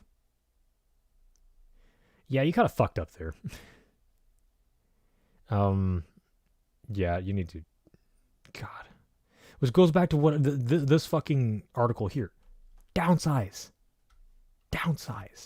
Declutter. Trim. Cut the bullshit. Trim yourself. Trim your body. Trim your property. Trim your finances. Okay, his perspective being called out of touch. Quote, such a privileged perspective and not attainable in this economy. I like to go by Aaron Clary's statement. He says that if you're an adult and you're poor, that's your fault. Unless you're like literally just graduated high school, just turned 18, 19, just got kicked out of your parents' house or moved out. Sure, you need some years to build it up. But people who eventually will become wealthy don't have the same mindset of blaming the economy for their financial failures. Seriously. Quote, and out of date. This is a completely outdated mindset. Well, fuck boomers. All around, people are exhausted with with hustle culture. This is total BS. Hustle culture with a sprinkle of consumerism. Not really. Besides that, people simply love being at home. Home is my favorite place because leaving is really expensive, but outside is expensive. No, it is not. Your spending habits outside, like eating out, buying shit you don't need, is falling for marketing, is falling for window shopping. This is a lack of self-control. It is not expensive. It's expensive if you lack self-control. But so can the internet be. Buying a bunch of dumb shit on the internet, that's pretty expensive too. Staying at home helps introverts achieve happiness. This man does not know what it means to be an introvert. Home is my happiness. Whatever. So, plus, if you're never home, who would be doing all the mandatory upkeep living requires? Who is doing his laundry, cooking, and cleaning? Well, probably nobody because he's busy with that fucking alpha male, sigma male grind set, I guess. But he's probably also like a total fucking simp for his wife, so maybe his wife does it. Just speaking logistically, if you're only at home to sleep, you would likely run out of stuff to do. What are you supposed to do? Eat out all day and invite yourself to other people's houses? And run your bank account dry. You step out of the house and spend $100. Facepalm emoji. So many people have met the love of their lives at home and are productive at home. I met my SO online. That's such a fucking minority of cases. Unless you're a woman looking for dudes. Yeah, it's pretty easy to find dateable men on the internet, I guess. In fact, experts are predicting that 36.2 million Americans will be working remotely by 2025. This is a 417% increase from the pre-pandemic levels, according to Forbes and data from Zippia. Remote worker here who makes $300,000 and married with a baby haven't been outside in a week.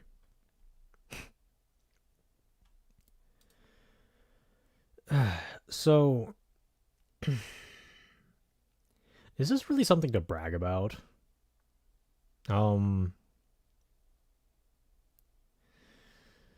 If you can somehow replicate all of the physiological adaptations required that being outside conditions you to have, for example, vitamin D production, regulating your cortisol cycles, because sunlight exposure can have an effect.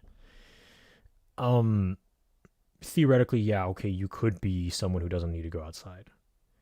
I think what's more important is what you're doing with your time, rather than whether you're doing it inside or outside. So, I don't know. I really like, I have mixed feelings about the quote that fucking Galloway, whoever his face is, said. Partial merit. Plausible. Myth not busted. So this quote, answers to success doesn't make sense in 2023. Especially when you see influencers are making a bag with an iPhone and a ring light in their bedroom. Me watching this as I literally only film TikToks at home. Yeah, being a influencer, I guess, yes, that could be a career if you actually have something people are willing to pay for. Many content creators stepped in an argument. Okay, that's the same argument. Home on my couch with my girl. Is my pretty place. It's my happy place. People pointing out how being fueled by only success can take a toll on your mental health and internal happiness. Well, I guess that goes back to what I said about burnout. Being still, being present, and appreciating little things in life can mean a great deal more. Well, you need both. You need work and you need rest, whether it's physical or mental training. You need to undulate or oscillate between the two.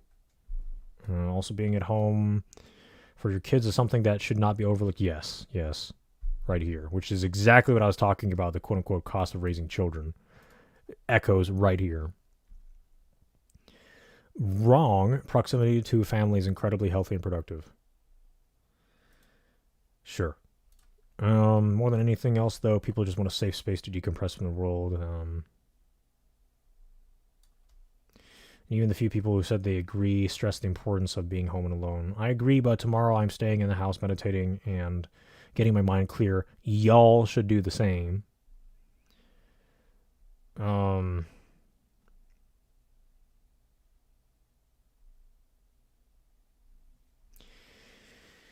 Yeah. I think I laid out everything I needed to here. All right, next article. Where are we going to put people? Quote by David Friedlander from the Intelligence.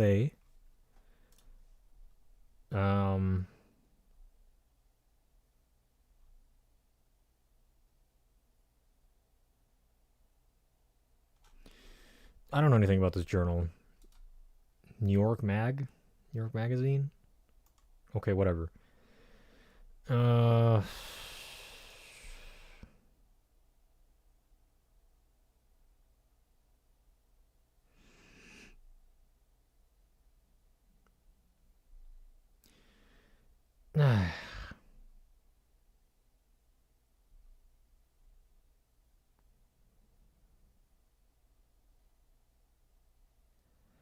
I don't know. Okay, whatever. No. I already opened it. Let's read it.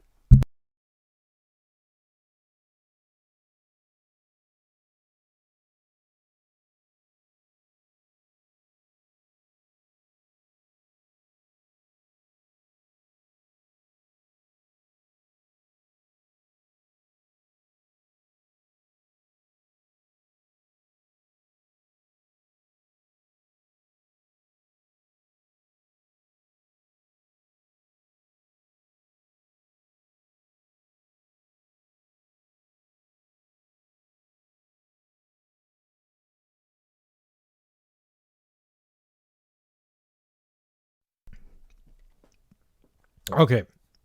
Quote, all of the 200 people who work for the New York City Office of Emergency Management are divided into 3 teams, and one team is on call at any given moment for any manner of disaster that may suddenly befall the city. A terrorist attack, a terrible storm, or a building collapse.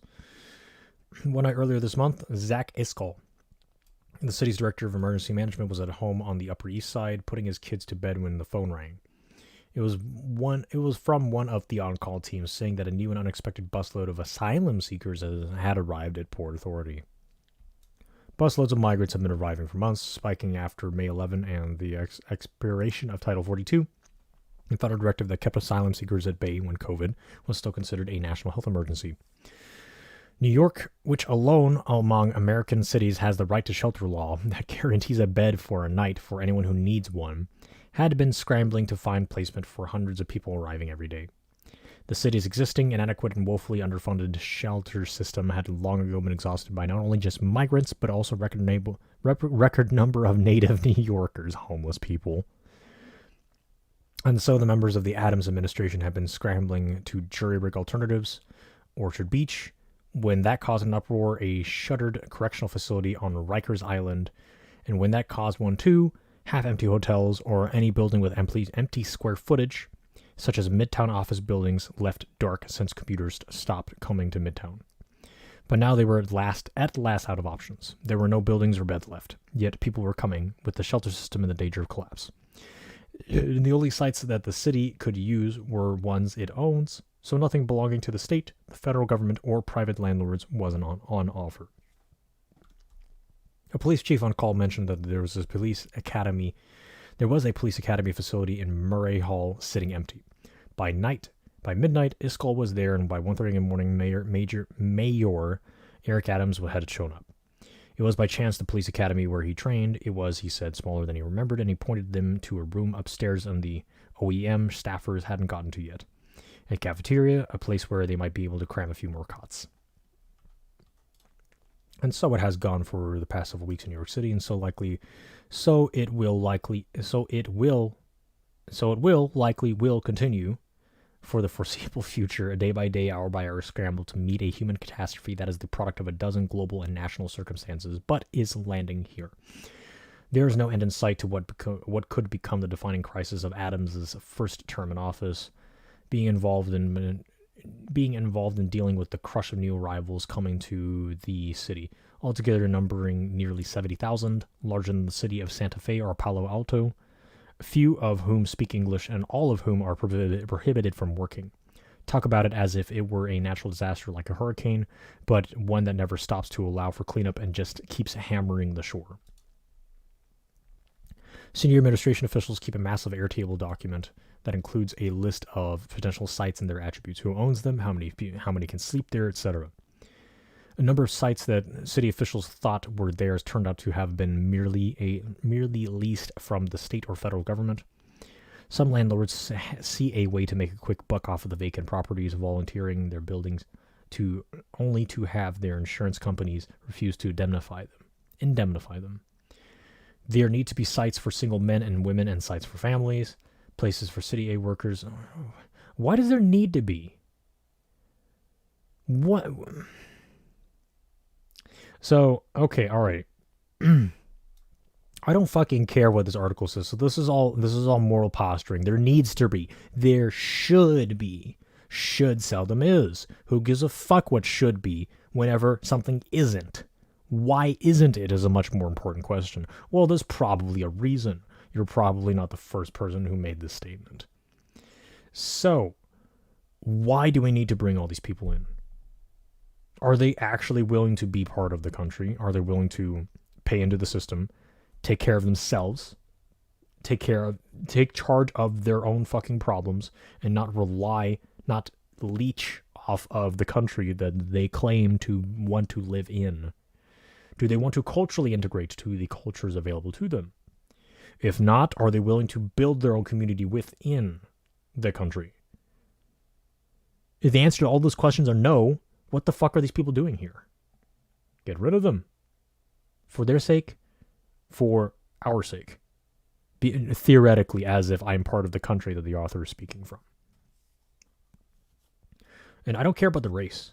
The race is the least important of the factors. But the reason why people and stereotypes exist is because there's a correlation between race and culture and possibly mentality. Very likely economic status as well. So, yeah. That's all we have to say on the matter. Yeah. Okay, here's a unusual article. I don't know what the fuck it's talking about, so let's just dive straight in, I guess. So, the USDA's viral, quote, wood milk ad is apparently violating federal law. Fucking farmers, I swear. It's probably the farmers.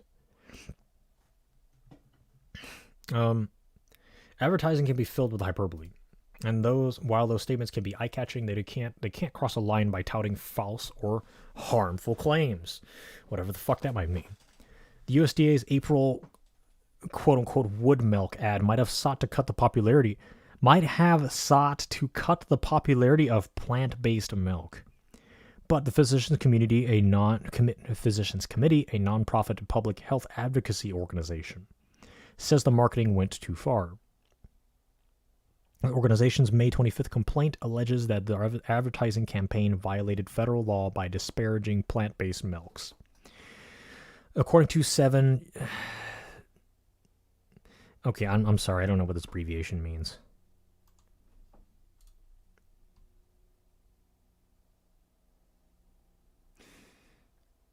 Agriculture, Section 6407, required terms and orders.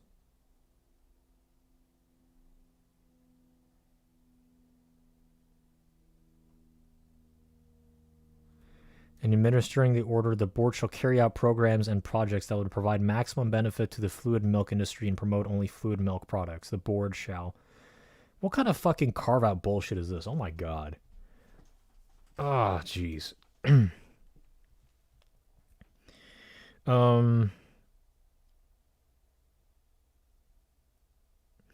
program under this code cannot make, quote, false or unwarranted statements with respect to the attributes of any competing products. The complaint focuses on the advertisement's claims that, quote, wood milk is, quote, fake and has, quote, zero nutritional value, which is kind of bullshit. By using these subjective terms, the Physicians Committee asserts that the advertisement's sole purpose is to disparage non-dairy milk options. With the FDA asking for commentary regarding the naming options for plant-based milk, the Wood Milk ad appears to be trying to influence federal legislation to be disparaging to use through the disparaging words in the script. Because organizations' funds cannot be used to influence government action, this advertisement is potentially violating that regulation as well. The complaint asks the USDA to require corrective advertising with language that clarifies plant-based milk can have the same nutritional value as dairy milk. The video cannot be unseen, but the additional language will try to piece back together a balanced milk story. Whether a source might be writer's best friend, it can be difficult to describe in words the experience of eating or drinking a particular item. It is a political item, isn't it? A particular item. In reality, flavor is subjective, but subjectivity within the advertising regulation word is not conducive. The complaint regarding the Wood Milk campaign questions whether particular words cross the line. Although some advertisements lean into satire to make a joke, statements requiring nutritional value are far from laughable. Misleading or false terms can cause consumer confusion. Some people will instantly recognize that cran leche was an April Fool's Day prank. Cran leche. I'm sorry, I don't speak Romance languages. But the concept was not intended to say that dairy milk should not be purchased because it has no value. When the line is crossed, the damage is done. As the milk wars battle over the terms whether non-dairy beverages can use the term milk, which is, God, that's so fucking stupid. Oh my God. The language will continue to escalate.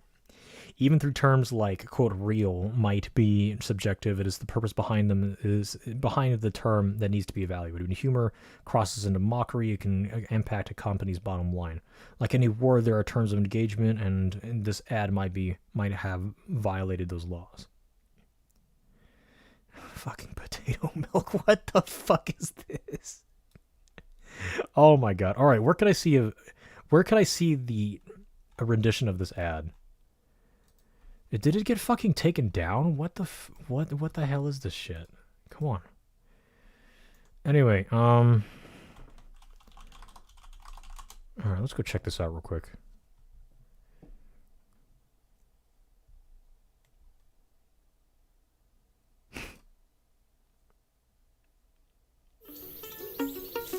Hi, I'm Aubrey Plaza.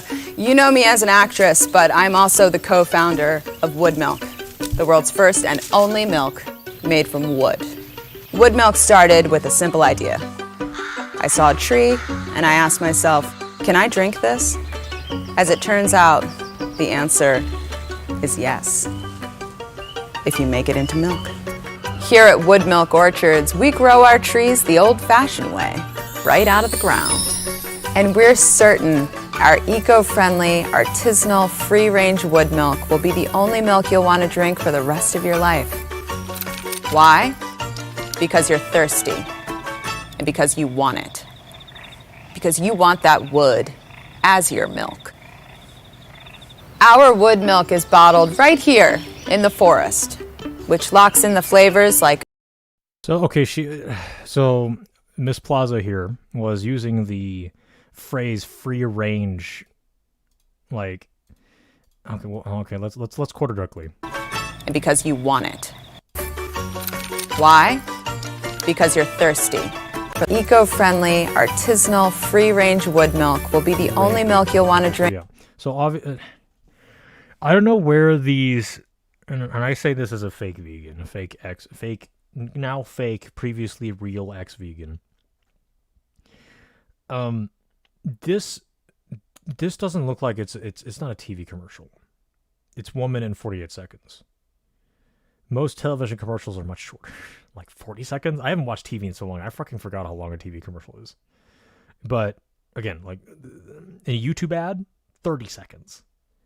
So what the hell? And most people just skip over it after like 3 seconds. So to say that this was funded, okay, in all fairness, to say that this was funded by like the USDA and like some special interest groups for animal agriculture industries No. This is like satire that's targeting marketing of the food industry as a whole, whether it's from dairy farmers / ranchers or from plant milk producers. The producers of plant milk, and yes, fuck you, USDA special interest groups. It's called plant milk because it's a creamy beverage. You want to call it cream milk, same shit. If people don't want to buy your product, fucking get over it. It's making fun of the whole debacle itself. It's not even funded by the animal industry. So I don't know where like these butthurt vegans are trying to find a problem where it doesn't exist and then have nothing to suppose the claim. So it's like, where is this? What is wood milk is obviously fake and 0% in nutritional value. So again, this is comedy. They're making fun of everybody, not one group over the other even. So where is this? Where was the original one?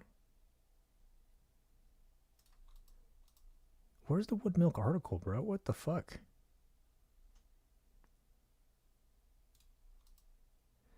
I guess it... Oh, come on. What the damn it.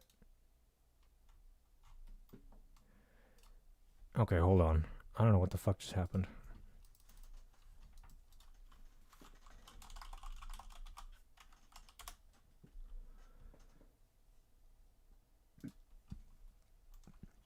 Okay, so what is the Daily Meal? Okay, so it's just a cooking news website. I don't know where I think it's really unfair to the producers of this comedy skit.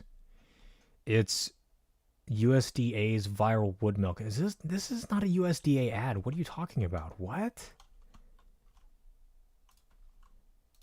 Okay, like hold on. So wood milk.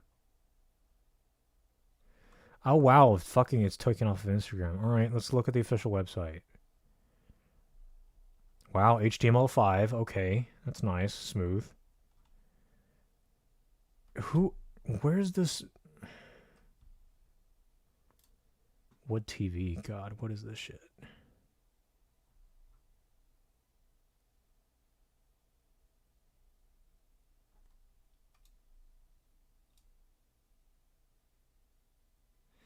Oh, okay, here's the kicker. All right, so I guess I'm wrong. So here's a huge fucking marketing lobby for dairy. I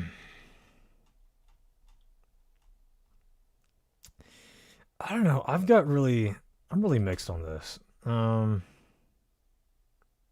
Paid for by America's milk companies. God forbid, fucking ex-vegan getting shot down by like sued out the ass by fucking milk companies. All right. Where do we even start with this? So, economics. It's kind of sad to see that the dairy industry is just basically scraping the bottom of the barrel to fund their product and to market the product. It's a shame that they basically have to resort to almost propaganda level of propaganda to convince people to consume the product. Large numbers of people, and not just Asian people, white people too, are lactose intolerant. Why is the dairy industry really going to stoop to such a level where they are going to beg and plea and shame people for choosing a product by their own at their own device? So plant-based milks are developed because, again, lactose intolerance, possibly sanitation issues, shelf life. Shelf life is another thing. Sure, you could treat milk. You can treat dairy milk to be shelf stable and be kept at room temperature. You could also do that the same with plant milks. Now, there's also an argument that, okay, well, either industry is heavily reliant on subsidies. Well, agriculture as a whole they're a bunch of they're really in bed with the government, in spite of their surface level opposition to government policy. especially in expansions of government policy. So my bottom line is that what's interesting is that there's no government lobby to defend dairy alternatives. Yet there is one for dairy.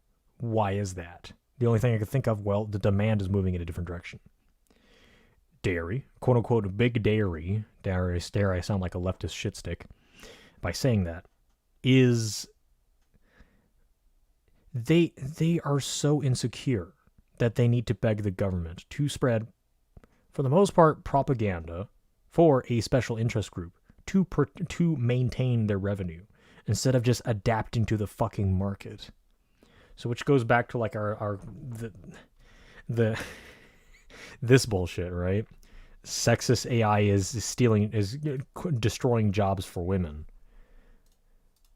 You could stand in the face of profit, try to convince people to buy your product whenever something is probably superior is threatening your revenue as an industry, not just a company. The fucking industry. They have to portray people who drink milk as super athletic when clearly that's not the majority of Americans. Oh man.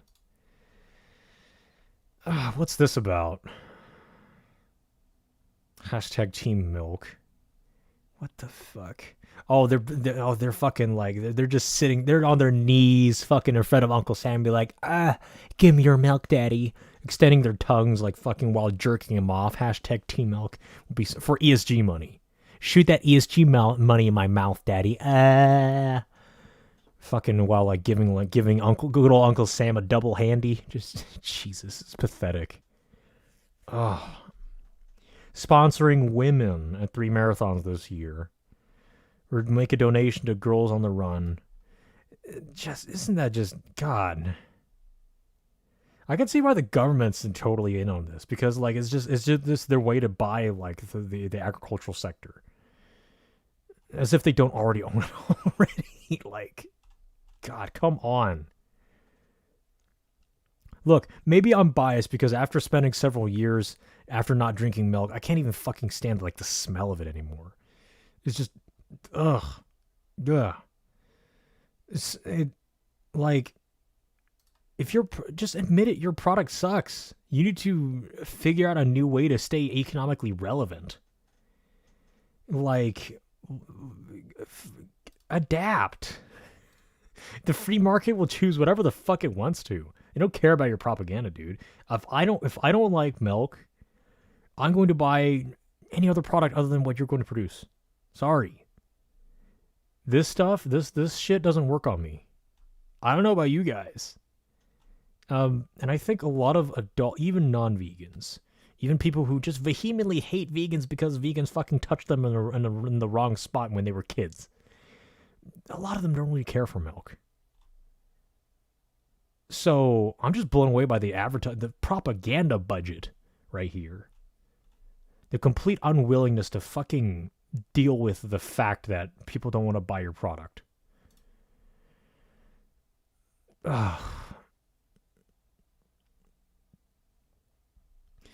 And by the way, again, all these nutrients can be met with not milk.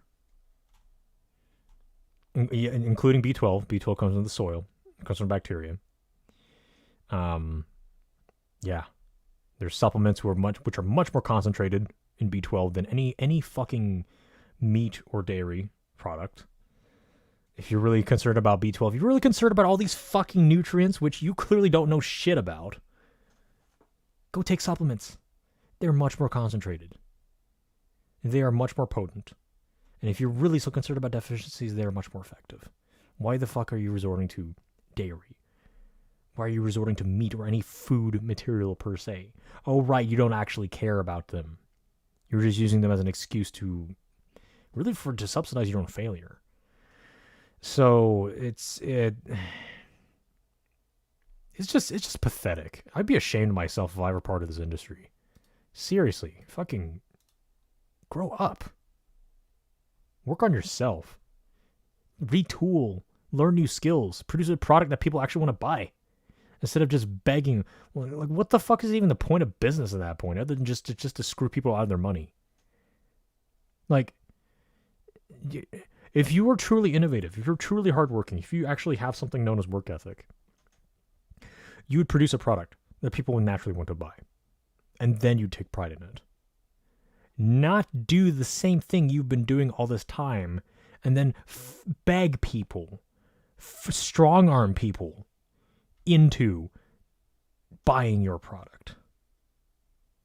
How is that even validating anymore? Like, if I'm putting a gun to your head, say, buy my shit or else. How is that at all like an approval of like, wow, I'm creating a great product. I'm creating a genuinely good thing for society. If I have to force people to buy it, I'm not really mad about this. I'm just kind of flabbergasted. Like, are people really that pathetic? Otherwise, considerably hardworking people. Agriculture is tedious and physically and sometimes mentally labor intensive. Yet they just can't fucking fix this? That's just laziness. Seriously. But I guess evolutionary fitness isn't for everybody. I understand. Not everyone wants to evolve. Not everyone wants to keep up with the changing environment and changing reality. What a pity. Oh, man.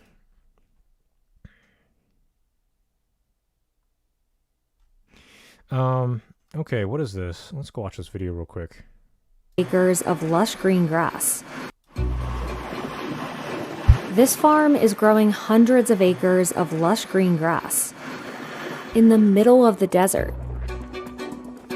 Most of it will end up in the Las Vegas Valley.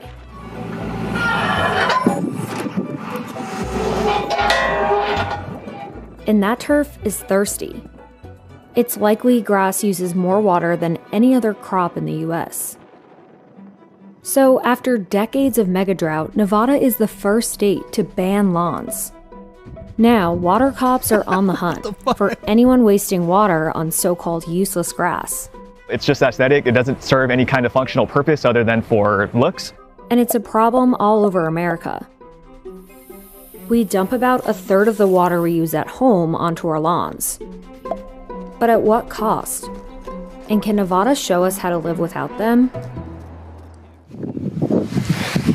Waterways Investigator 8776. Today is Monday, January 23rd, 2023. Water patrollers often start making their rounds before dawn. Bro, we have the fucking water patrol. Are you shitting me? Oh, God. Oh, wow. This is going to be wacky. Cameron Donnarumma is on the lookout for violations like faulty sprinklers or water. This farm owns parks. The issue here isn't really Donnarumma is on the lookout for violations like faulty sprinklers or water runoffs like this. Once it's out on the street, it's gone forever. Even if it hits the storm drain, it evaporates. He issues just a warning at first.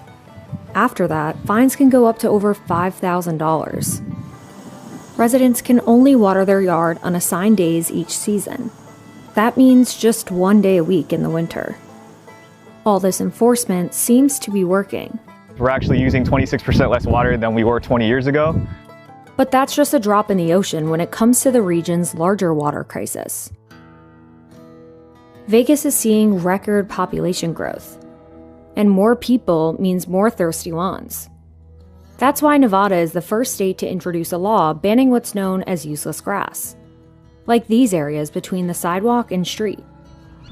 New turf is still allowed in schools, parks, and cemeteries, but more on that later. The issue here isn't really the turf, it's this. Lake Mead became the largest reservoir in the US after the Hoover Dam was built in 1935.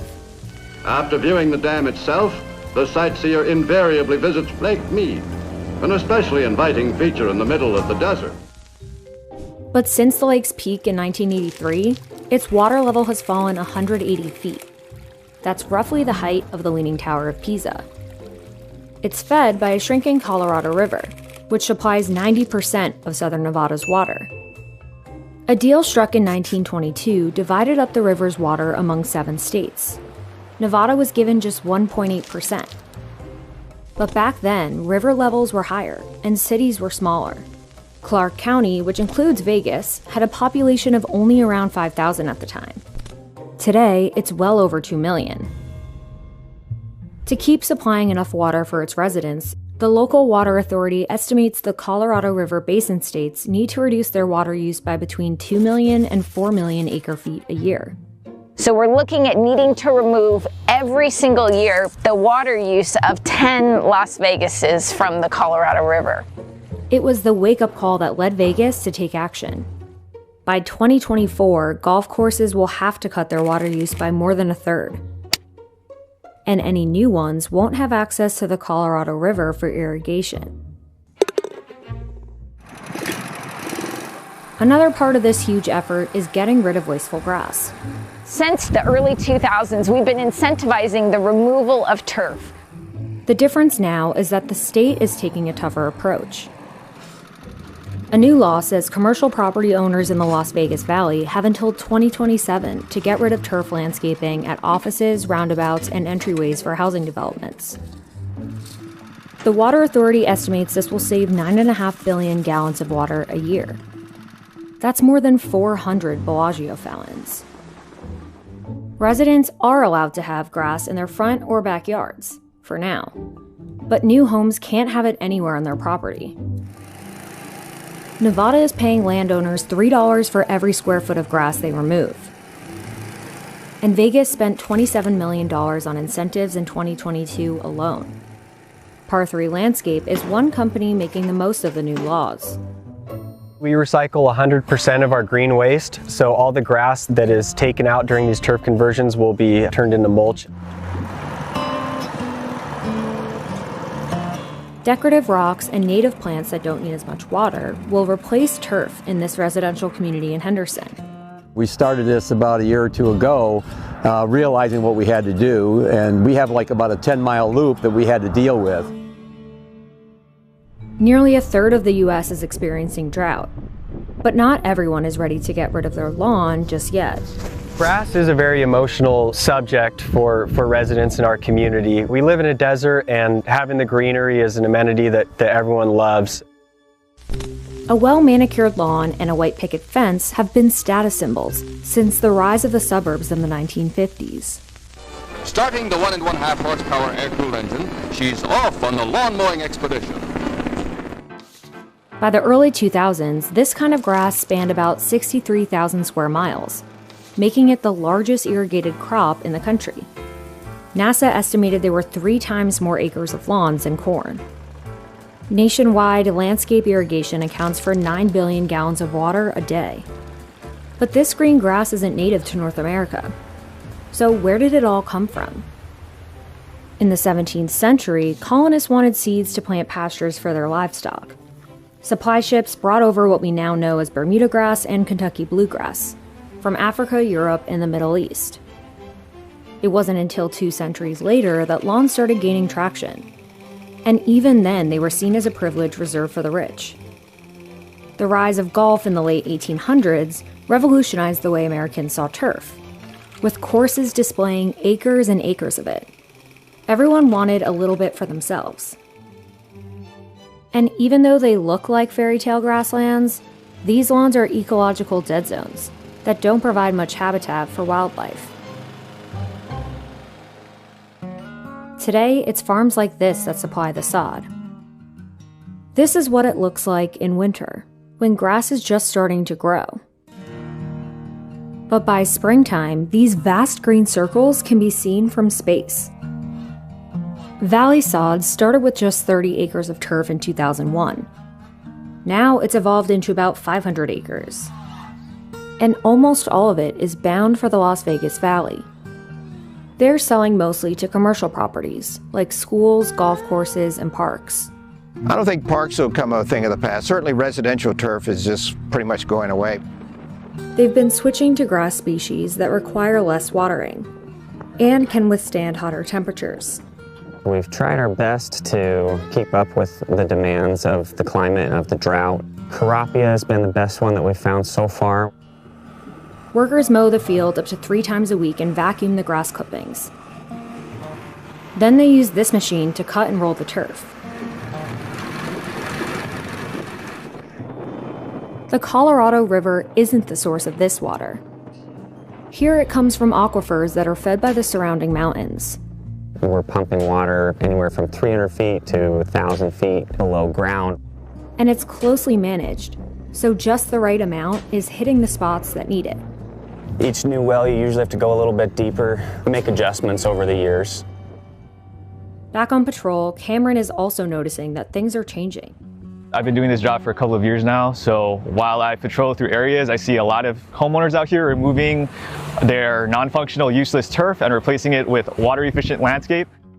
This is an example of a new community in Las Vegas, where there's no turf in sight. They're not allowed to have any grass installed in the front yard, so as you can see, it's all desert landscape in this whole neighborhood. And as drought continues to plague the Southwest, this might become the new normal for the all-American yard.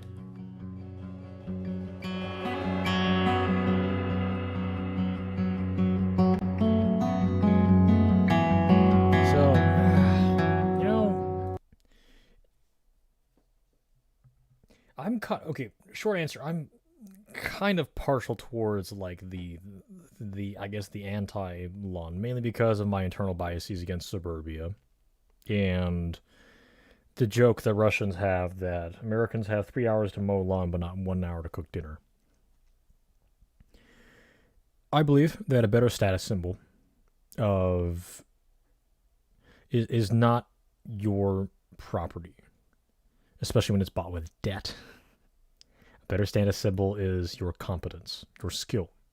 Work on yourself as a person, not your stuff, not things external to you or your mind or your body. I think health is wealth and mobility is nobility. The ability to move physically or geographically, like literally move in and out of places as you so wish, as you so need be, to be adaptable to the economy, the changing economy, to be neuroplastic, the ability to learn, curiosity, strong intuition, as well as great knowledge of method, and that 1% of madness that I talked about earlier in the show. These are the truer, greater displays of wealth, or rather, displays that are much more important to wealth. Who gives a fuck about your suburbia? Who gives a fuck about your white picket fence? Nobody really cares, except you. So, with all these biases in mind, I can quite confidently say, yeah, I personally believe that your white picket fence, your green grass lawn, is kind of a fucking waste. And especially in like climates like Nevada, where water for, I don't know,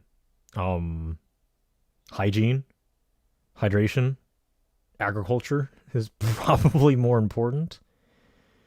I'm really not very sympathetic with people who are emotionally attached to their lawns, just like how I'm not sympathetic with people who are emotionally attached to an oversized vehicle and then turn around and complain about gas prices, or an oversized house and then complain about the price of housing, or the fact they're not approved for a loan, or the fact they have too much shit and they need to declutter, but they never do. These are all bad habits that Americans need to drop. With that all said, am I really a fan of the expansion of government to enforce this policy? That can get out of hand quickly. So that's why I'm more bothered, more than quote unquote grass being a wasteful crop. I'm also not very sympathetic to golf players because obviously, you know what my sport is. I don't really give a shit about golf. Sorry. And I think it's possible, from what I understand, and correct me if I'm wrong, I think you could play golf without grass.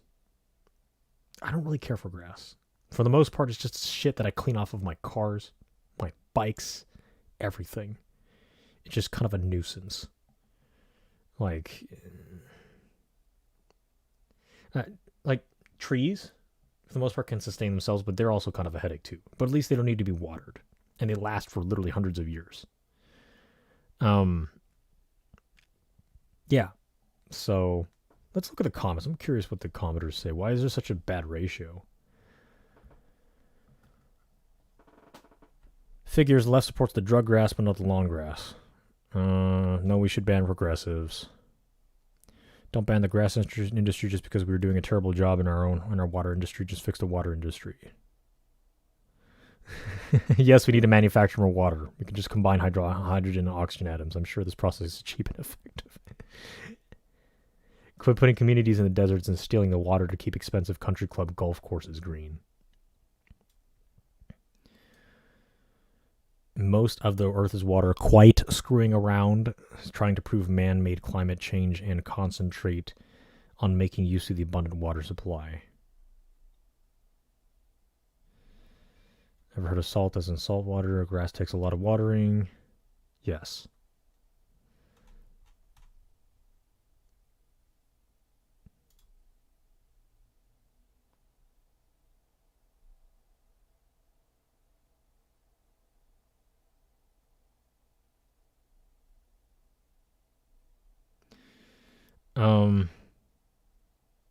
Ban these people's freedoms, right? But then, okay, that's actually a really interesting argument right there. So, your freedoms end when they encroach upon mine, right? So you're right to consume resources that are publicly used. Where do your rights begin and end? So yeah, again, I'm not a fan of expansion of government policy to address the issue, but I'm also not a fan of suburbia, suburban dipshits, and NIMBY. Like, both of you need to fuck off, really. Yeah.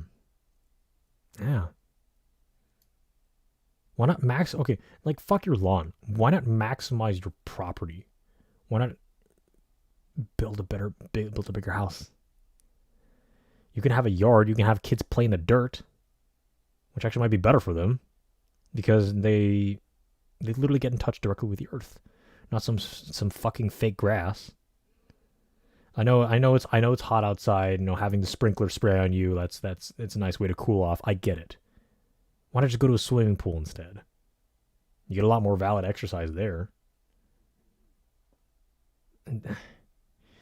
So, yeah. Here's a good response here. GOP, get it? GOP. Anyway, the drug grass has many benefits. The stalk can be used for paper production, clothing, building materials, and many other uses.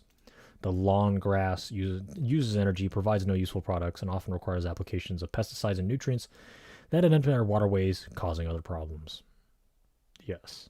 And I hate to agree with the environmentalists, but yeah. Seriously.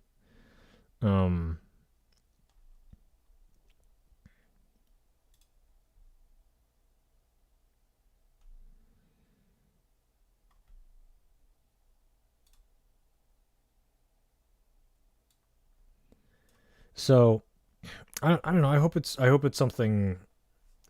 I hope it's something that I want to make clear. I don't neatly agree with either the quote unquote left or quote unquote right on these issues. I mean, I know nuance, crazy, independent thinking, insane. It's the 1% madness and the 99% method. Fuck your suburbia, but also fuck the government. I don't know which one to fuck harder. Or fuck more. It's... I don't know. I guess it's just an ideal to expect Americans to actually, I don't know, manage themselves, take responsibility. Yeah. Anyway, one more topic. I'm getting kind of bored. Stick over carrot. Progressive Portland takes a hard turn on homelessness. So, wow, what patriotism. This is urban America, by the way.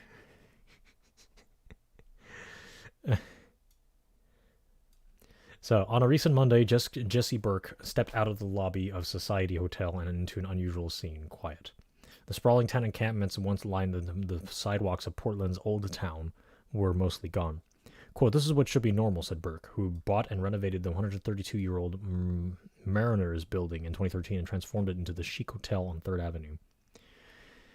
Avenue. Burke owes this fleeting peace to a palpable and controversial shift in liberal Portland a city that has long opted for a mostly hands-off policy, to the camps that have come to dominate the hotel's surrounding blocks. Now, at the urging of residents like Burke, the city is clearing camps, sometimes daily, and planning to encourage unhoused people shut the fuck up, to relocate to centralized communities. Jesus, oh my God, wow, look at oh man. Quote, the only policies that I've seen are on compassion, on top of compassion, Burke said. Anyone who works with these populations knows that there are people who respond to carrots and people who respond to sticks. Everyone who responds to carrots, good work. You got them. Most of the people that are left respond to enforcement. Interesting. Advocates for unhoused people say they strongly disagree. This new normal in Old Town represents a distinct turning point in the country's most progressive cities. Unhoused Portlanders are feeling the increased pressure. Oh God, what the themselves?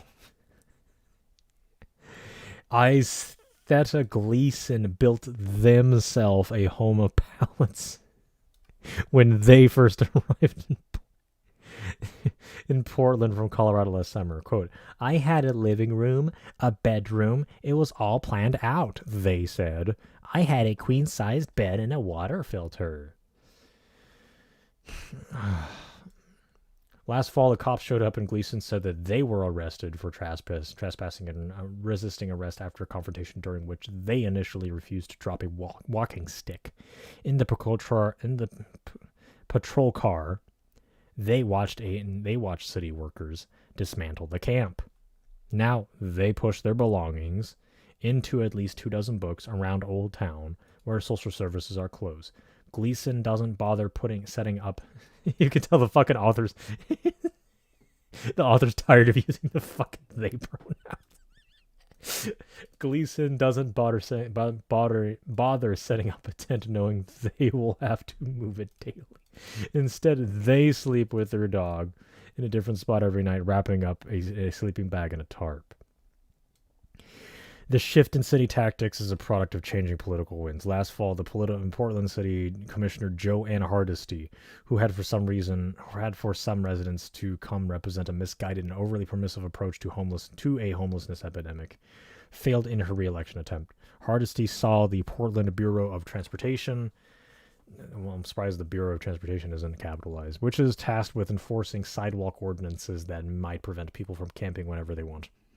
Hardesty ardently opposed for enforcing these ordinances as her constituency of unhoused people gained political power and legal clout. Oh my God, this is just all kinds of retarded. Hardesty's loss came to the hands of a more, quote, law and order Democrat in Rene Gonzalez. His central argument, according to his campaign website, quote, taking a hands-off approach to homelessness is not compassionate or progressive. It's dangerous and inhumane. Gonzalez promised not only to work for increased shelter capacity and access to mental health and addiction services, but also relocate illegally parked RVs and, quote, clean up parks and neighborhoods.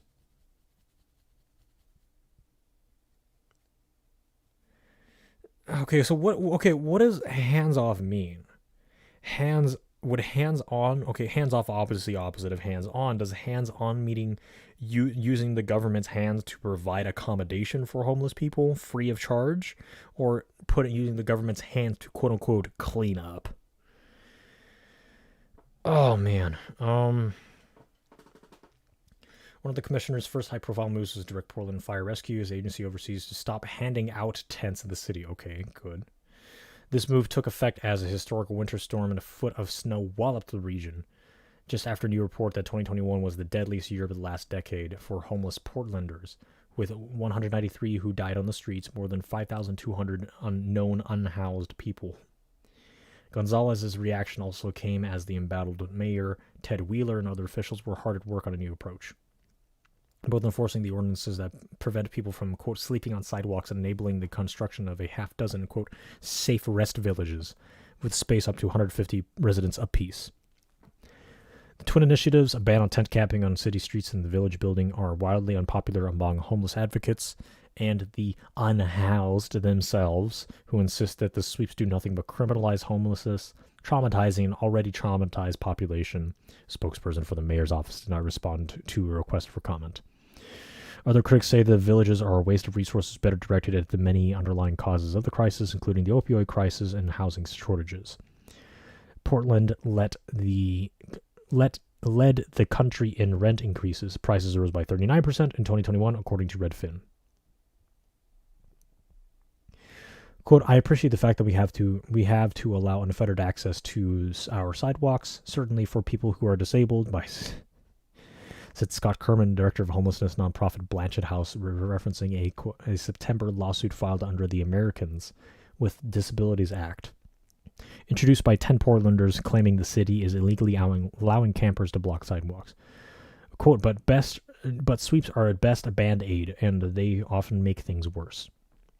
End quote.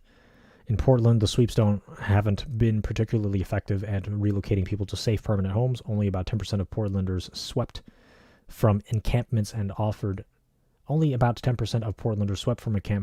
shelter between April 2022 and February 2023 remain in temporary shelter. And fewer than 1% found permanent housing, according to data on 1,700 unhoused people released in February from Multnomah County, where Portland is located. The rest presumably remain outside. Quote, sweeps just shuffle people from one place to the next, said Monta Knudsen, a executive director for the social services agency Bridges to Change. Quote, a camping ban is just one more tool in the toolbox to make people uncomfortable. We are just making homelessness more invisible again.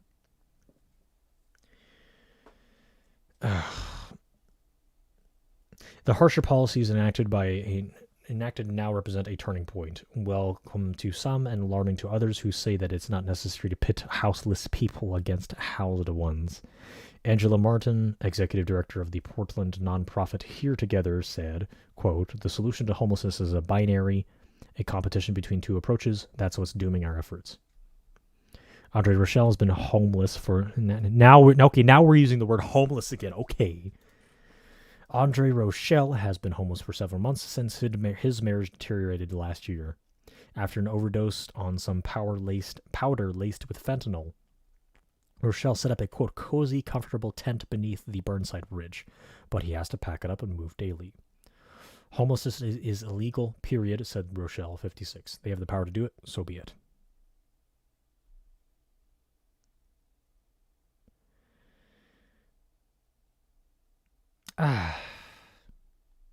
Yeah, I guess, okay.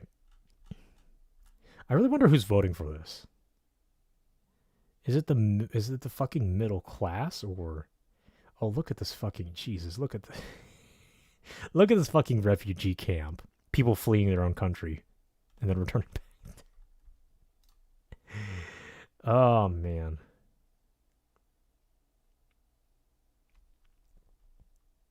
I guess they finally felt enough pain, and now they're actually doing something about the problem. And they're tired of the fucking virtue signaling and realizing how much morality is diametrically opposed to real-world effectiveness. The prince! The prince! Our fucking hero Machiavelli has once again returned. It's very subtly beautiful. Oh, man.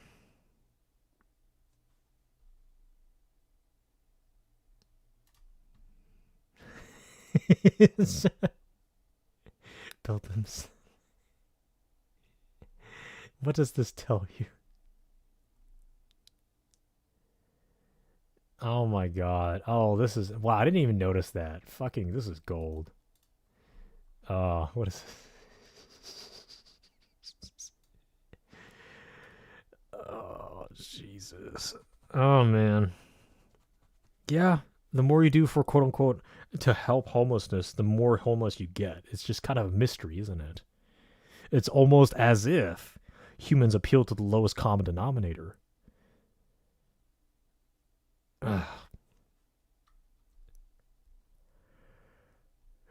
Yeah. Whatever. All right. I'm fucking... I'm bored. Yeah. Thanks for stopping by the show. We'll see next week if we have any good topics. I don't know. It's really hit or miss nowadays. I've got a lot of, and again, I have a lot of other obligations I will rather fulfill in my life. And this is just kind of like a supplement. But I still feel a need to stop, look at the news, and be in touch with what's going on. Because that's observing your environment is the first step to adaptation, first step to evolutionary fitness, isn't it? So, my throat's starting to hurt. Thank you for stopping by the show. Again, pop into my Discord server if you want to contribute content or just, I don't know, say hi or send me pics of anime girls. I will not reject either of those offers, and I will catch you likely next week. Likely around the same time. That's it.